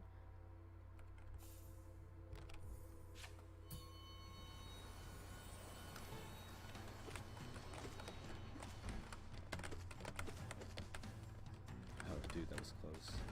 This has to be the run now. Now that I got that crazy, like, freaking clutch wall jump. Yeah, I think that's the...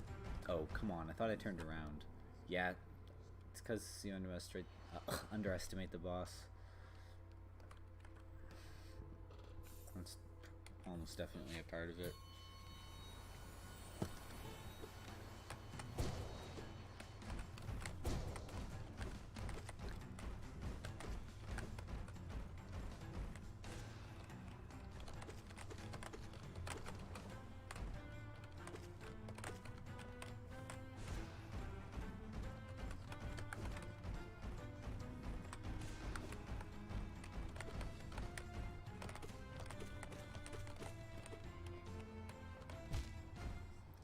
I also think it's because they have too much health, man.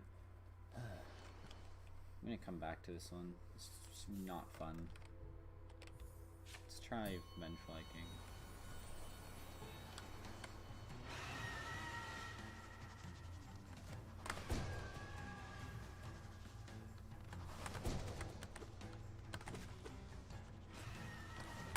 It's like, you know, it's easy. Yeah, it's kind of it. It's like some bosses are easier to actually just focus on, right? Like, even with some of them, like, mid-difficulty bosses, your brain doesn't just shut off on its own the way it does for, like, some of the first bosses in the game. And you can kind of keep thinking about how you actually, like, would rather, you know, be slow about it and take some dumb risks than actually get hit, right? But when you're playing those bosses that you just don't think about, it's harder to stay focused on not getting hit either, right? I mean, and you're always trying not to get hit, right?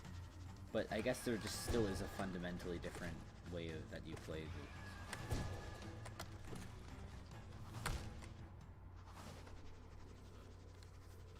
Man.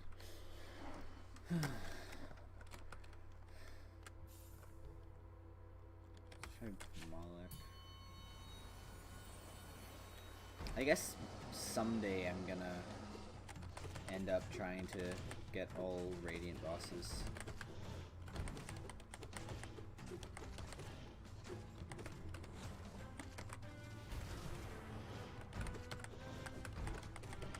Oh, come on.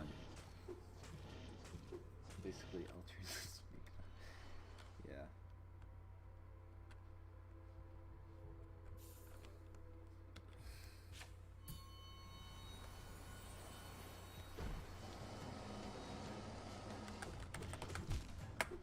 Whoa. That's probably my #1 mistake that always kills me, is like thinking that I've turned around. Focusing so hard on a specific task that... Yeah, sort of. I think what I was talking about is kind of the opposite, though. It's like when you're focusing so hard on something that you can, like... Although I do know that as well. That's me when I play Super Meat Boy. Me when I play easy bosses on Radiant is more like you're not focusing to the point where you just don't think, because normally that's good enough, right? And you kind of forget that, technically speaking, what you're doing is kind of hard. And that's why I've beaten Nightmare King Grim on Radiant, but not Gruz Mother. I don't even know how I did it, man. Because I forgot Nightmare King Grim was in the Pantheon of Howlnest, so when I found out, I was like, oh, damn, I better practice, right? This one, okay, False Knight I'll be able to do, no problem.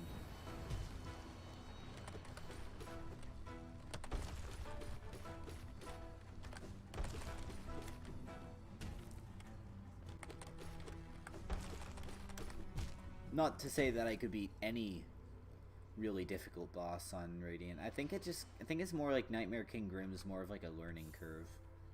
It's not that hard once you get used to him.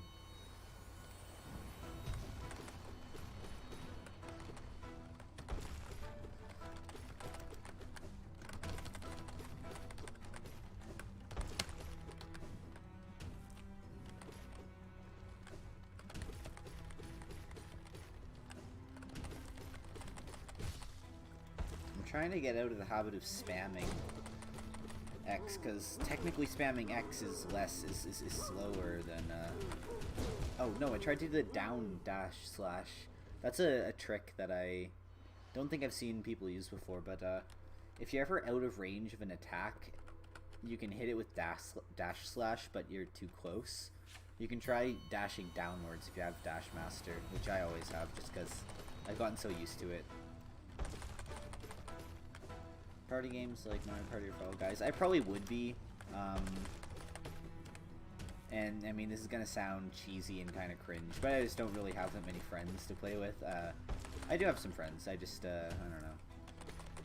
Mainly it's just me and like 2 other guys.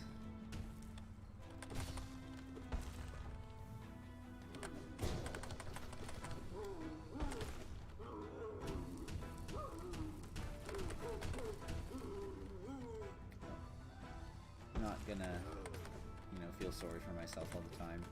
And I do play Mario Kart Wii sometimes with my family, or at least we used to. Not quite so much now. No one else in my family really plays games as much as I do, but you know, they don't not either.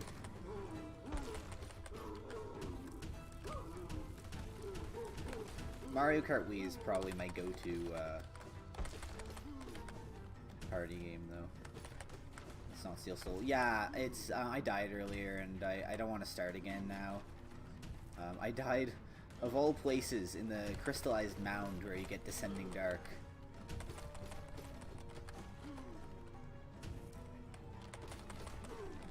I have wanted to try Fall Guys because it's like this the new thing.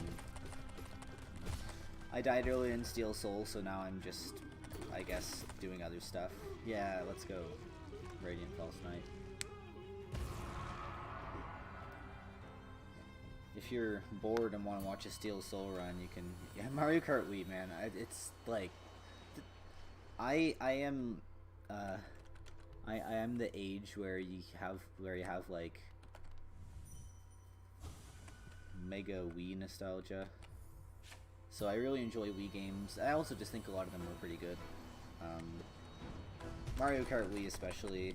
I mean, it is also one of the best-selling Mario games, isn't it? Oh, whoops. But, yeah, I just feel like more recent Mario Kart games just don't... Wait, how many more recent Mario games are there? I mean, Mario Kart games. I feel like it might only be Mario Kart 8, actually, which is crazy because it's been like 13 years or something. But, you know, I feel like there was another one in between, maybe. But it doesn't matter. Mario Kart Wii, I like the physics a lot better in that. Just feels a lot better than the newer one. Although I have enjoyed playing Mario Kart 8. You know, it's definitely not a bad game. I just feel like it doesn't quite reach the same. You know, sometimes I forget that just because Failed Champion is just, you know, Mario Kart 7. I don't think maybe I played it once or twice, but that was on 3DS. Percent. I'm not really sure I understand the question. My Steel Soul run is probably going to be any percent. I've done 112% before. I had a 3DS one time. It was secondhand. The touch screen eventually stopped working.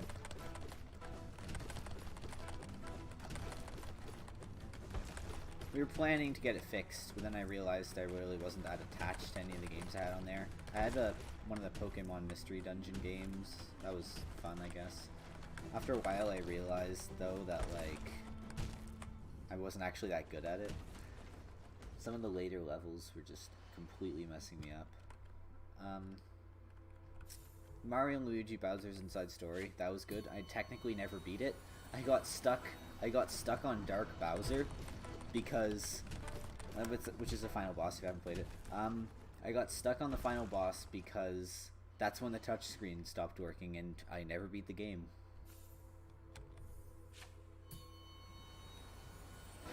What else? I have it. I'm doing Radiant right now, so I'm trying to get it in as much damage as quick as possible, right? I'm actually... Come on. I keep on forgetting how fast he moves, because I was just playing False Knight. This is my, This is my build. I would switch it out. Like, I don't need quick focus, obviously, in Radiant, but, I don't care. First of all, because I want to practice being able to... I want to practice and get really good at these bosses as I would play them normally, so that I don't have to, you know, only be practiced at beating them with like, specifically... Yeah, exactly, that's the thing. I don't want to change my, my build, though. Specifically because I'm practicing. I mean, I don't die to Failed Champion that much, or pretty much ever, basically, but, in the Pantheon, but, still. I don't know. For some reason... Oh, come on. What was I supposed to do? Why quick focus? I just like it. I actually first equipped it when I was originally practicing fighting, Pure Vessel.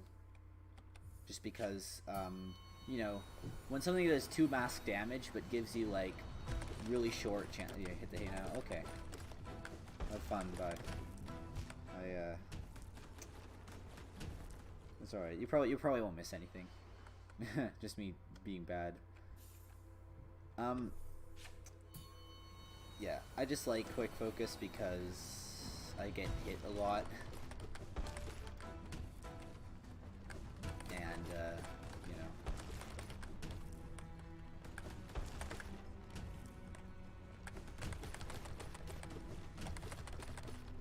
Unbreaking strength. Yeah, here's the thing.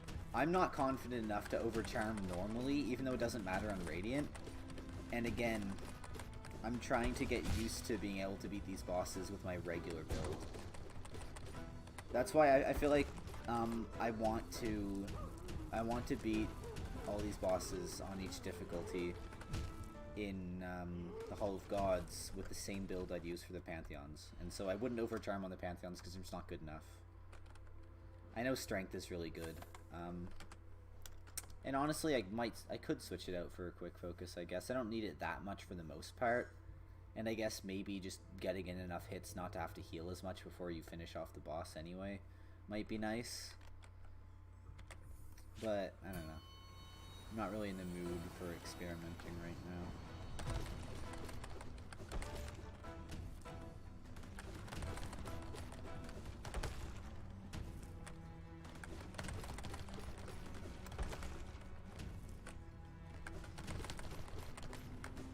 Wow, that was close.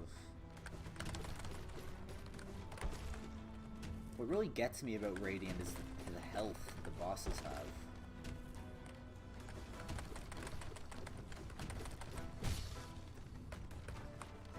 You know, let's try Shaman Stone. Yeah.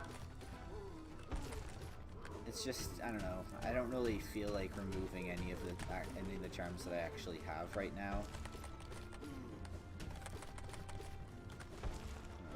Don't corner me, please. Wait, what? He never does that. He's not supposed to jump forwards and then use the okay. I feel like I've never seen him do that before. That's fine. Do something else now. I'll probably be able to do Horn of Protector on Radiant pretty easily. Just because of her ridiculous stagger rates.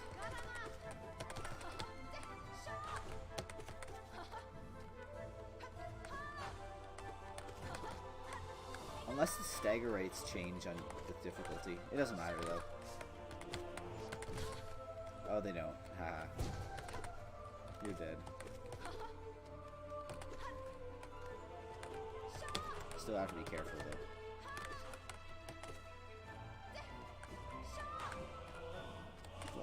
Whoa, come on. I knew that was gonna happen. As soon as I jumped up there, I saw it coming.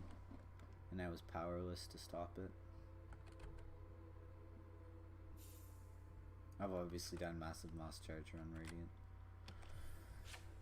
Huh. Maybe I'm not really in the mood for... Maybe I'm too tired to do something this hard. Yeah, so I died on Steel Soul in the Crystallized Mound of all places. Haven't done Sisters of Battle on Ascended. Maybe I should do that.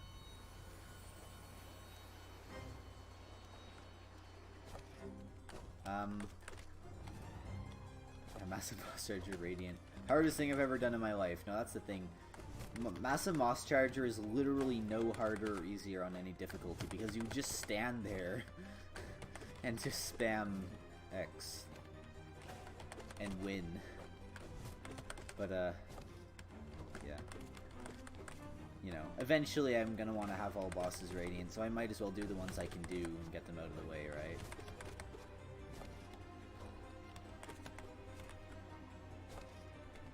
Oh, come on, I jumped, and why'd I do that?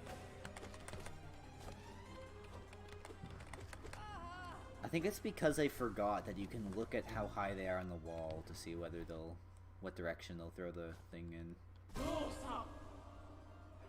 Okay, this is gonna be hard. What? Why'd I do that? It's like my fingers are just moving slower than the rest of my brain is. My brain isn't moving quickly either, though. The thing about Sisters of Battle is you basically can't heal at all until you kill one of them, and I'm not doing very well right now. I also got hit by the first one. That was a bad idea. I mean, it wasn't an idea, but still.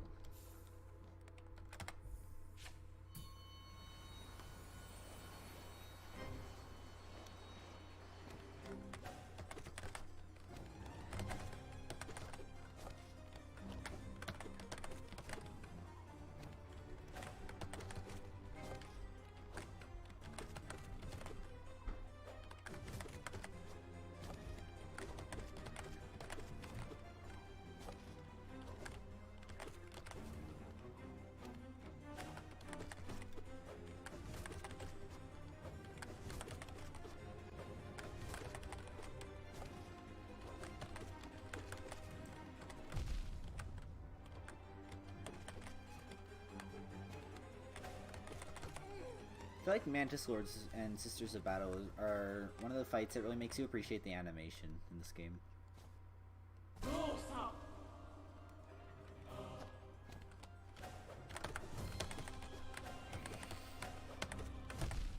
What?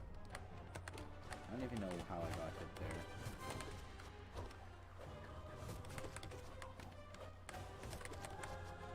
I just gotta take it slow, I guess.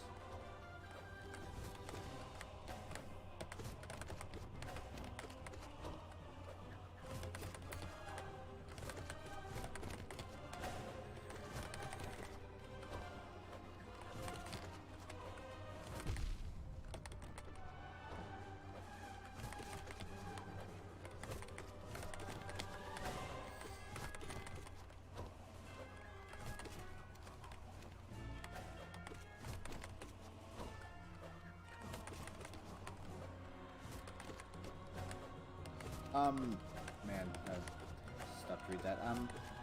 I haven't tried any mods yet. I wanna beat Pantheon of Paliness before I start doing mods. Like, it's pretty much the last thing in this game I haven't done, aside from like certain achievements. Like, obviously I haven't beaten Steel Soul yet, but I feel like that's not really the same thing because it's not like, oh come on, that was my biggest brain moment yet. I would like to try some mods just cause I would rather do everything I have left to do in the game first.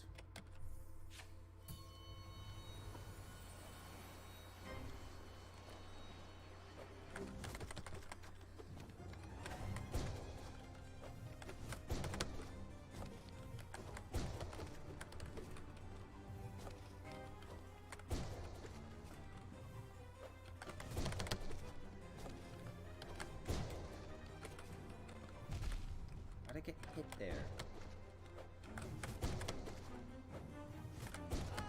I always thought Tribe of Battle itself looked pretty interesting, actually. Lost Lord, yeah, that's the one. That's modded. Lost Kin, right?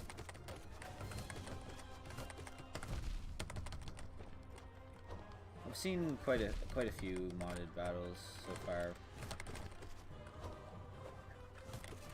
I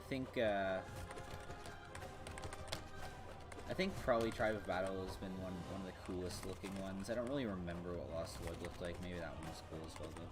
I'm not sure.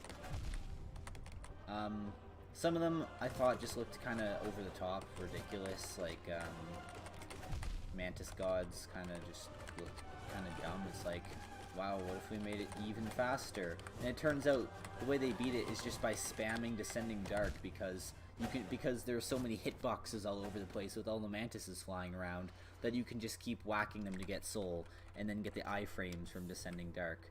It's just so cheesy, and the fight itself doesn't make any sense to try to beat normally. My hardest mob is Crystal Levels. I've seen that one as well. I thought it was interesting. Like, you know, it's a cool idea. At least it seemed pretty creative, right? It's not really something we saw in the base game, right? Having a boss that shoots crystal projectiles that just have the floor covered in spikes, right? And you have to, like, clear them out and also try to deal with the actual boss itself. That's interesting. Some of the bosses just looked kind of ugly, like Daughter of Hallownest. There's just too many miscellaneous projectiles that don't make any sense.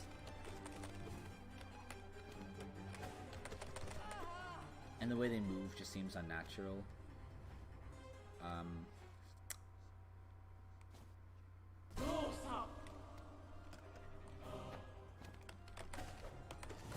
And then there's ones that maybe could have been pretty cool, like Pale Champion. I think the music kind of ruins it. Like, I think it's cool that someone actually went for putting in custom music, but it's literally just the arpeggio from White Palace, but played by like a single string section line, man. Lifeblood Knight. I remember maybe seeing that. I don't remember much about it though. Any details.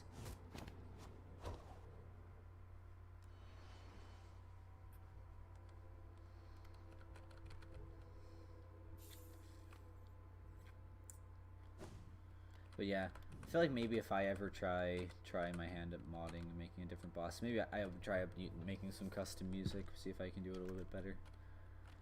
I hate the Oblobbles though. I do not like this fight. Not that it's just not fun, I guess. That's all I can say. It's not fun.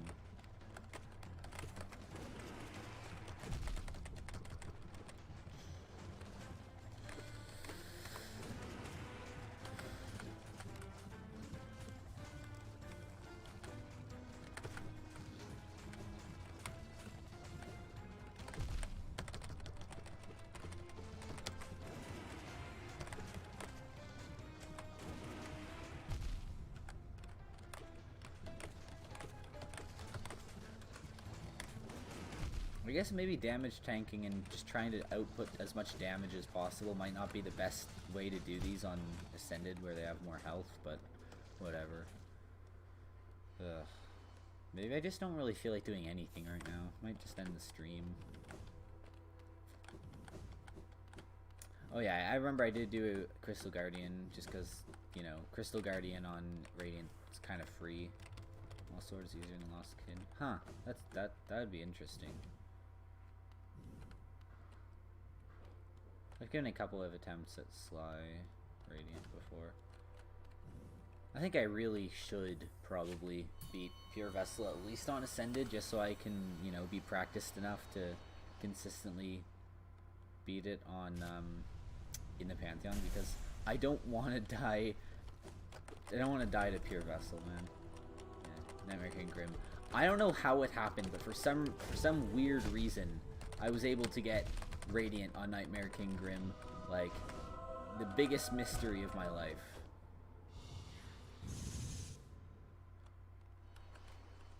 I think it's just because Nightmare King Grim isn't that hard when you get used to him, I guess.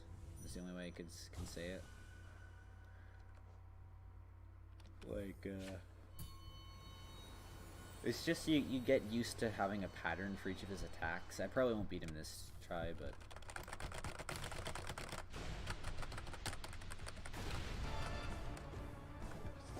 Yeah, like, I mean, as I get hit by his first attack, that's not gonna... I mean, he took me a lot of tries, to be honest. Like, he just, you know... Yeah, when you know the patterns, right? That's exactly how I would describe it as well, right? The strategy for me is, like, try to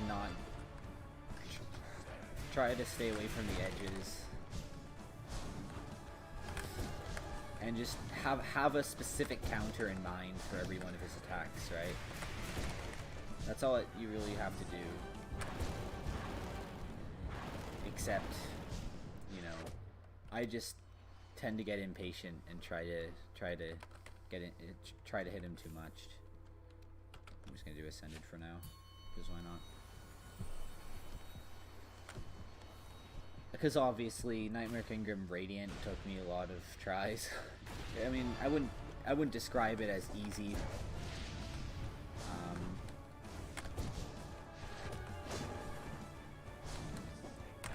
Watch me just not get hit. Radiant just after Ascended. Yeah, that was it, right? Like Radiant, like Ascended took me quite a few tries, but then Radiant I got on like my second or third try. Even though it took me like probably at least 20, maybe, probably not, that's an exaggeration, but it probably took me at least 10 tries to beat Nightmare King Grim. Ugh, Nightmare King Grim the first time. That's the thing with the bosses in this game, it's just you have to get used to them. Sometimes they'll kill you just because you don't understand how they move.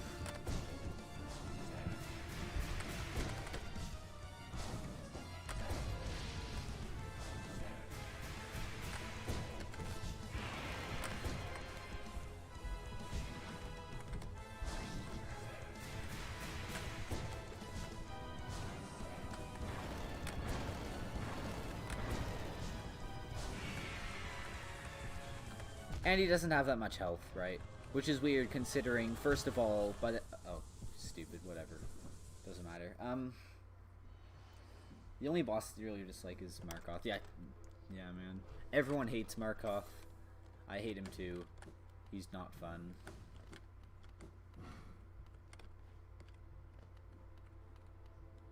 Huh. Kind of like how it, like, you can just see the next statue being lit up from the side.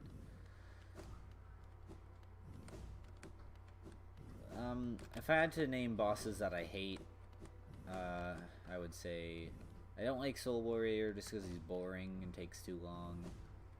But that doesn't really matter. Watcher Knights I hate because they're hard in the context of, like, well, especially when you're trying to get the 5-hour achievement. They're just annoying. Yeah, Watcher Knights. You know. I mean, all the Godmaster exclusive ones are great. For some reason, I get annoyed when all the statues aren't in their default state. Zote, I hate Zote. He sucks. Everyone hates Umu. I don't know, man. It doesn't matter. It's easy, so that's really... I mean, what else can you ask for, right?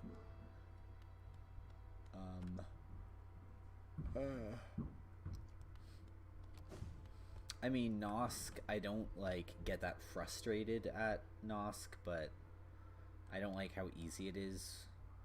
For all the hype in Deep Nest, it's just like, oh wow, Nosk is kind of a joke. And then they bring out freaking Winged Nosk, and you're like, ooh, did they actually make Nosk a worthwhile boss battle? And then it turns out they actually managed to make Nosk even easier.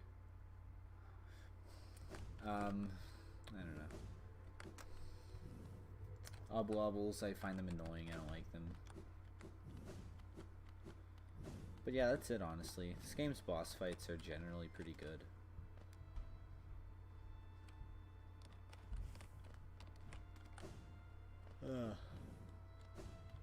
Boskin is S tier?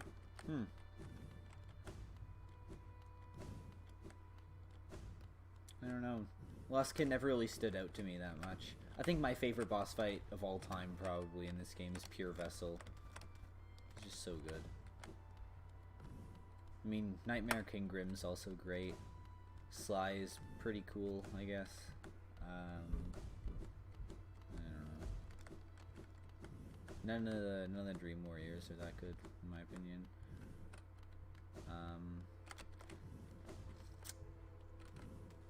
Honestly, Failed Champion is pretty good. Like, considering, like, compared to the other early game bosses, and False Knight, they're pretty much the same thing. Like, I would refer to them interchangeably. It's just the difficulty that's different. But, like, False Knight is a pretty good early game boss. Top 5 kg, yeah. Sisters of Battle is really great as well. Yeah, I think that's probably up there for me as well. Pure Vessel.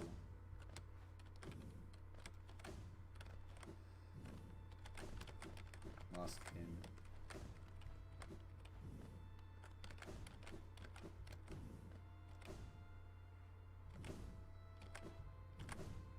Hornet. Huh. Yeah, honestly, I don't feel like Hornet ever really stood out that much to me in either fight, but technically speaking, just a really good fight.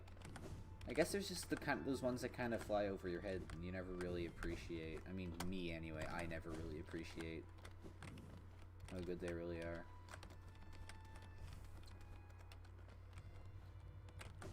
I don't really remember what it was. I don't even remember fighting the Radiants at this point, but I feel like I remember it being pretty fun. I might actually go do it right now. Like, I kind of wish I was able to get to the end of the Pantheon so I could unlock Absolute Radiance, but technically I do have to get one of the endings so I can get the 112% achievement. So, I might just do that now.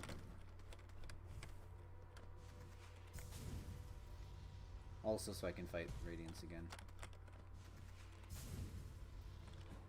Man, I haven't left Godhome in like a really long time on this file.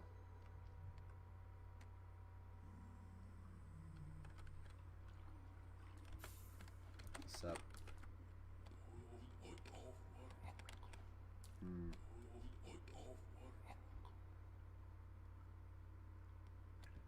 Cool, cool. Brooding Malik, yeah, I don't know. I just find it's just a matter of like tanking the damage and just finishing it off really quickly, because he just doesn't have that much health.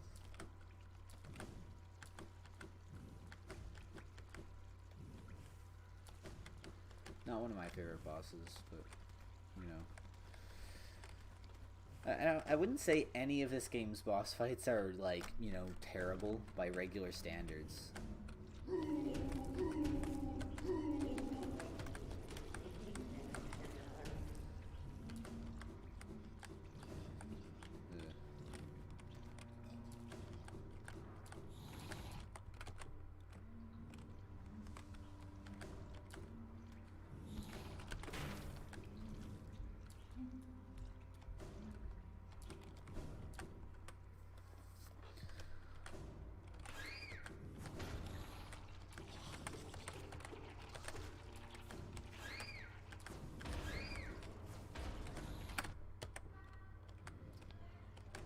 Done the Delicate Flowers quest? Yeah, I have. I've done the regular one. I don't remember if I ever gave one to Elderbug, and was there a fourth one aside from? Oh wait, never. Oh wait, I thought that was the exit. Oh, that was quick. I've done the regular one, and I've given it to Godseeker.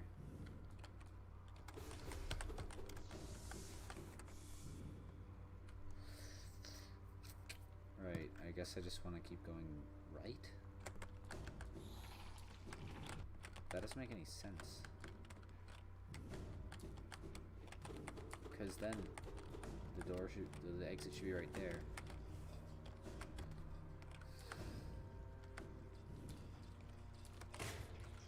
No, I'm in the next room over, aren't I? Yeah, I want to go up.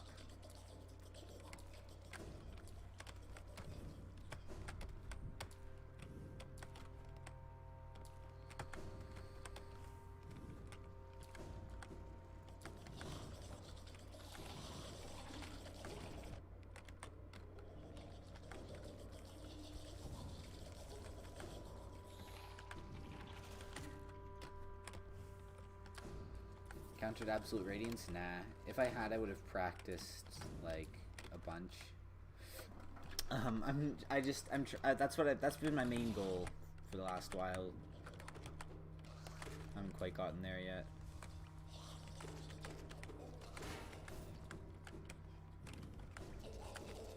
Kind of the last thing I need to do in this game. I've done 112%, you know, I've done Path of Pain.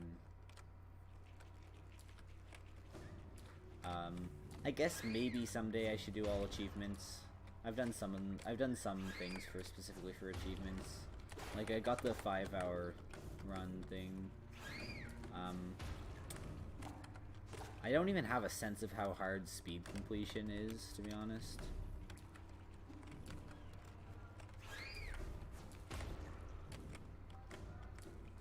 And I wonder if I should do it. There we go.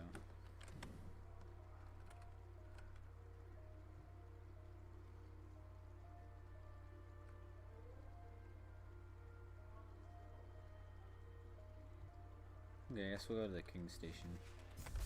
Unbreaking Strength is very useful. Yeah.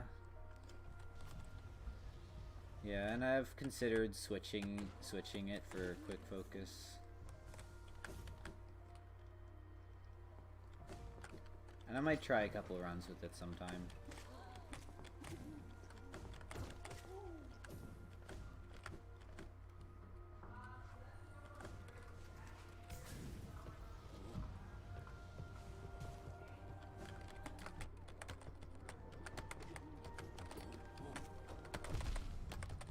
on.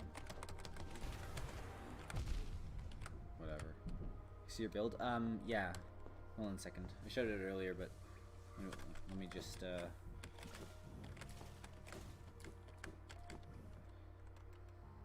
just gonna... Wait, no, this is the thing. I'm forgetting which room is the right one. I'm just gonna get to the bench first. Oh, there's the lag. Last stream, you see, I started randomly getting lag, and it would only stop if I, like... either paused for, yeah, I don't know why that, but okay, there we go. This is my build right now.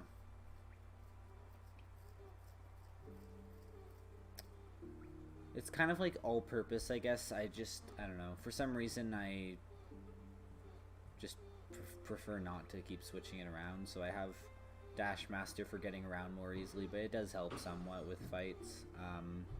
Quick Slash, obviously. Can't live without it. Nail Master's Glory, pretty good. I think I started using it mainly during the Coliseum. Nail Ets are like super useful during the Coliseum. Dash Master can be switched? Yeah, I guess so. I wouldn't want to not have it just for getting around. I've had it pretty much since the first time I found it. I don't think I've ever unequipped it since then. So, yeah.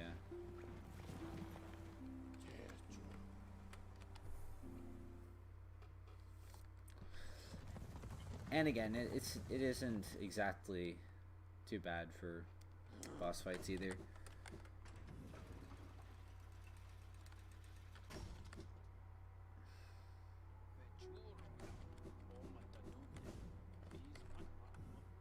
Not to mention, actually, there's this like little trick that I use sometimes to speed up certain boss fights. For example, for Sly, right after he uses his like ground smash attack, if you dash downwards and then use dash slash, you can get the range without having to keep moving around in order to use it. That's a trick that I found kind of useful. Why is it every single time I load up a file, like the first time I see one of the like suicide husks, I always hit it? Right.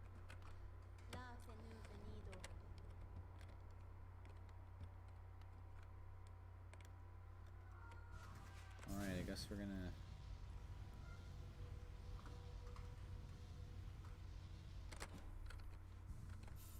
I haven't fought Radiance in a long time. Like I said before, I'm doing this so I can get the achievement for 112%.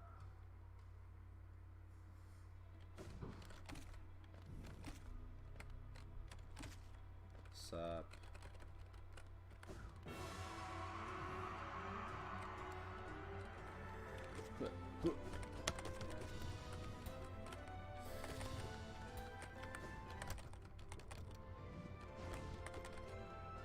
Whoa, no, not the leg. Stop.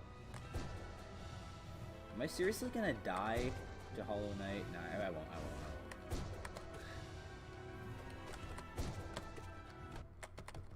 I don't even care that much, honestly.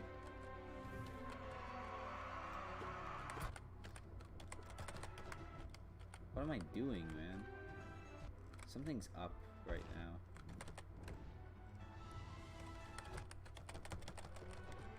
After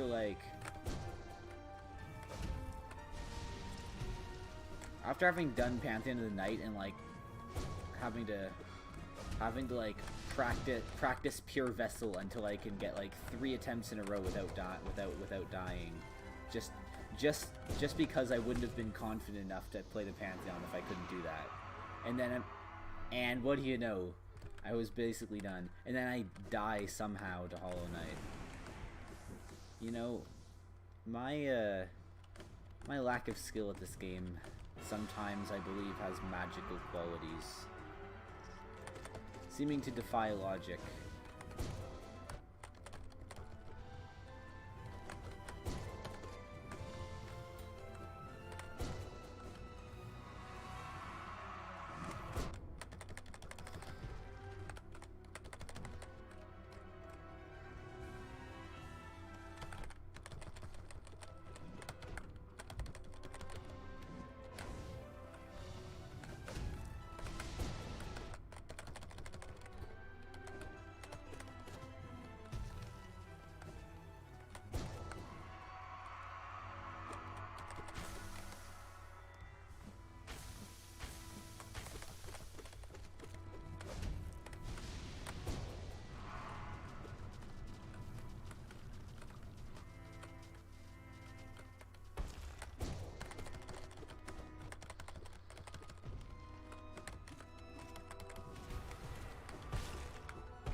Oh, whoops. Did I seriously just get hit by...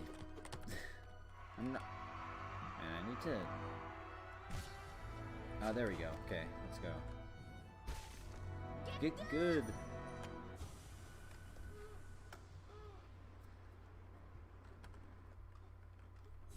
Alright. I've been on Path of Pain, yeah. Honestly, one of my favorite parts of the game. Oh, not now, lag.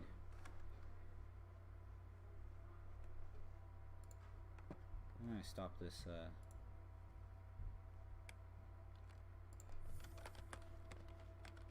Yeah, Path of Pain's awesome.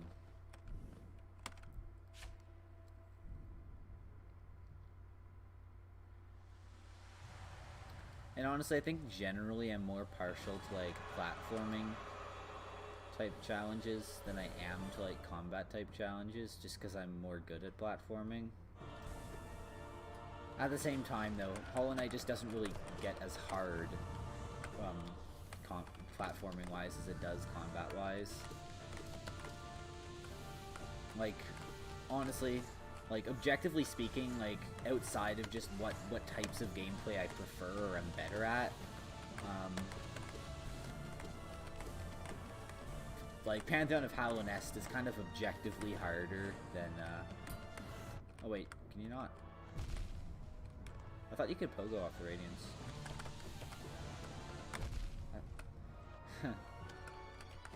Guess not. Or maybe you just have to be high enough, I don't know.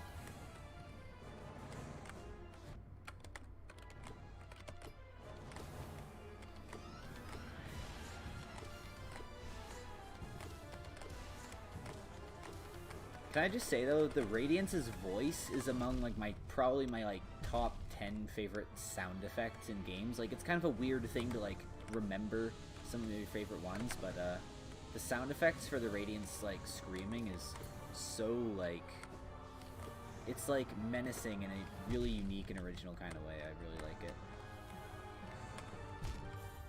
Seriously? Wow. I mean, I guess I haven't actually fought the Radiance in a long time. Wait, no, I wanna get the shade.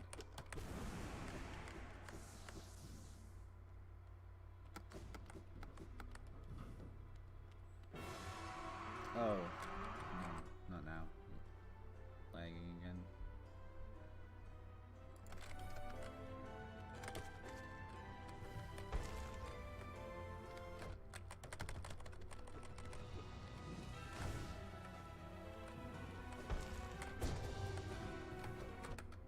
Man, the way he always, like, that's the reason why I find it so annoying to try to jump or dash through it, is that he always hits you backwards on the second swing. Beat Absolute Radiance with 2 masks and Pokemon. Yeah, that's the thing, like, I'm just out of practice, I guess, with the Radiance. Like, it's been months since I played Radiance, just because I was just because, you know, I was getting the good ending, right?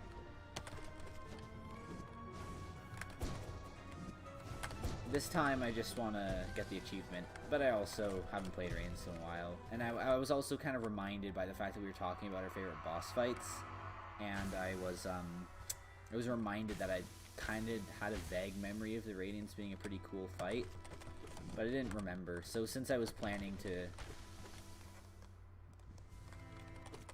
play it just so I could get the achievement for 112, I decided to go back and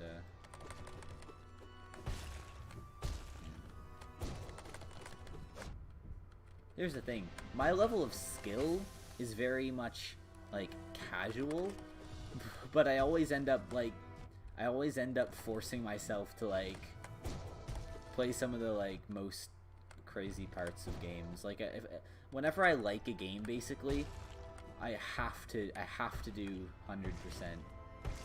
Absolute Radiance select based. I haven't played it yet. I know that Murd really hated it though, so I guess that's the extent of my knowledge. I forget if you need to heal or not. I thought I heard somewhere that like you get healed. Whatever. Get good. Oh yeah, you do get healed. Okay, you can, Pogo.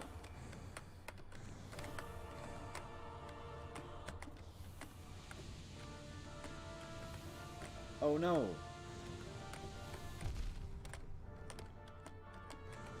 That was a situation right there. That is what we call a situation.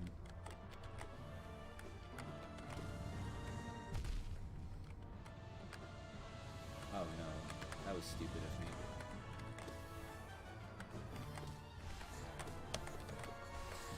Man, okay, I need to pause for a while to like get this lag to go away. I think it must be the recording. I mean, my PC really just can only handle so much. And normally Hollow Knight runs just fine. I mean, not for me to like blame all my lack of skill on the lag and all that.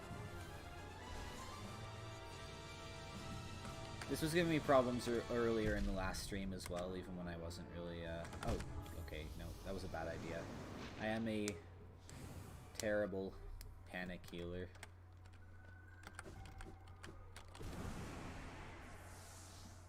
Honestly, I think I'm gonna practice Radiance off camera. Or, I mean, why am I even doing this, honestly? I might just get, I think I'll just settle for Sealed Siblings so I can get the achievement, and then I'm gonna end the stream. Because this lag, first of all, is getting unbearable. But second of all, I don't know.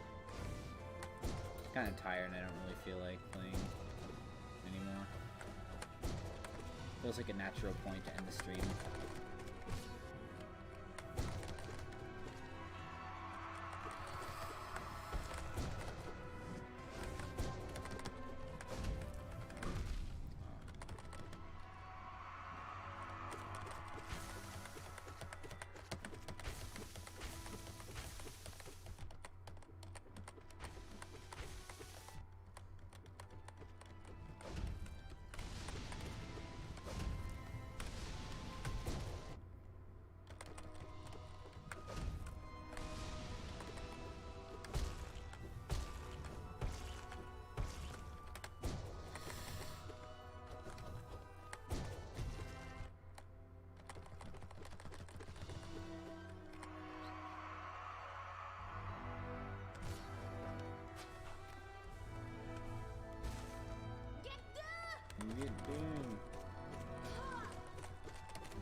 Man, that feels bad. There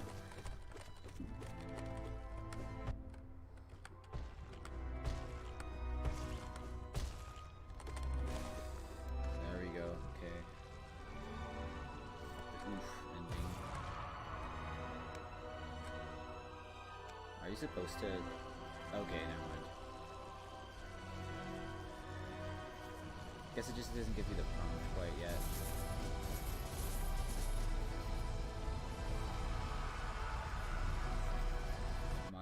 Yeah, an unbattle would be hard to make, but yeah, you'd have to make like your own whole sprites. I mean, I guess you could sort of use the unsprites that are in the game, but they don't really do much. You'd have to like entirely program patterns from scratch, but it could be done, I'm sure. Like, I'm pretty sure people have done some fully custom battles, but a lot of them are versions of other ones. But that would be pretty cool to see. I mean, the Hollow Knight Discord, I'm pretty sure, has some stuff for modding, so if you could talk to some of those people, I guess.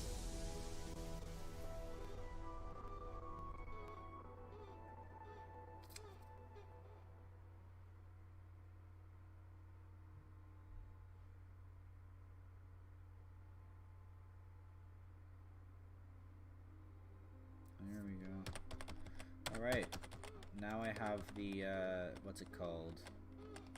Achievement. I don't know what the achievement is. It's so completion is 100%, and you gotta like.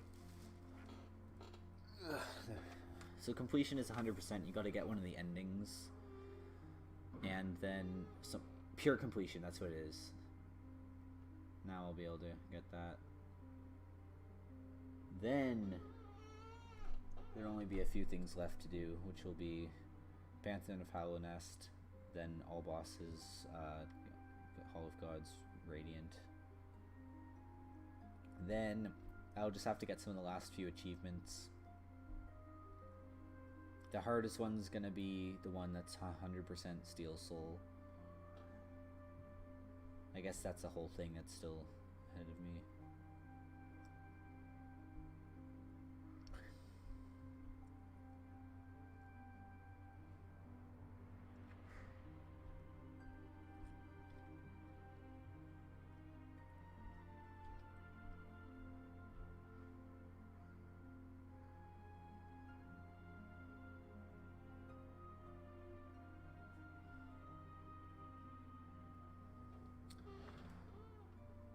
Yeah, Inferno King Grim, I saw that. That's one of the coolest ones in my opinion. I actually forgot to mention that on the stream when at the couple of times I was talking about modded bosses. It looks really cool. Like, it has custom attacks, it's got phases, and that's distinct, definitely, from other ones.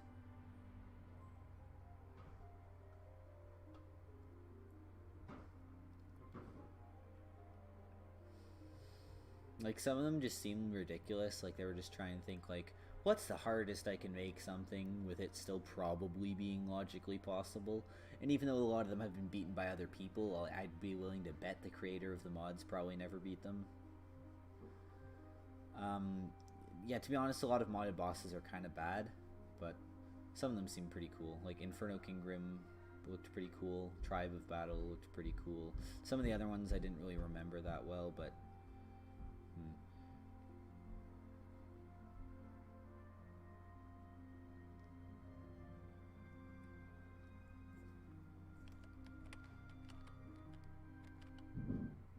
There we go. They are pure completion. Yeet. Yeah, and I have like over 90 hours on this file. Oh my god. Oh my god. There he goes. That's my dog.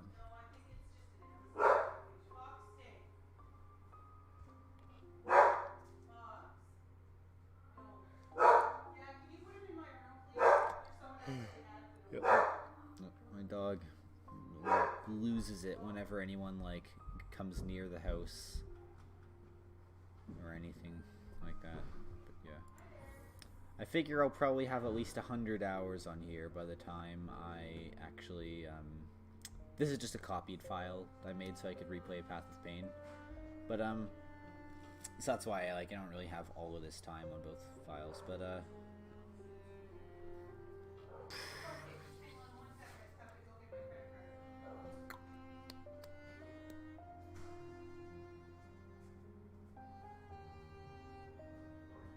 oh yeah, I'll probably be at least 100 hours by the time I beat the Pantheon of Hallownest, because that's just the way I play games, right?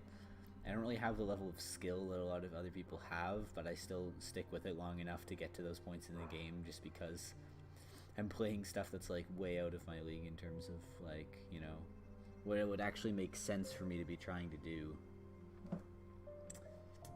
You know, it's fun though. I don't not have fun. Anyway, I guess I'm gonna stop the stream now. So that was pretty cool. Like, quite a few people stopped by, especially compared to some of the last streams I had. Like, I think the one I did before this, I had literally one person show up, and it was just someone that's in my Discord. And he just said like H or something. But that was cool. I had like 2 people show up that were like, and I had a good conversation. So that was definitely better than a lot of times. Anyway. I think I spend probably more than half the stream doing other miscellaneous stuff. But next stream I will get back to Steel Soul and start over on a new file. So yeah, bye.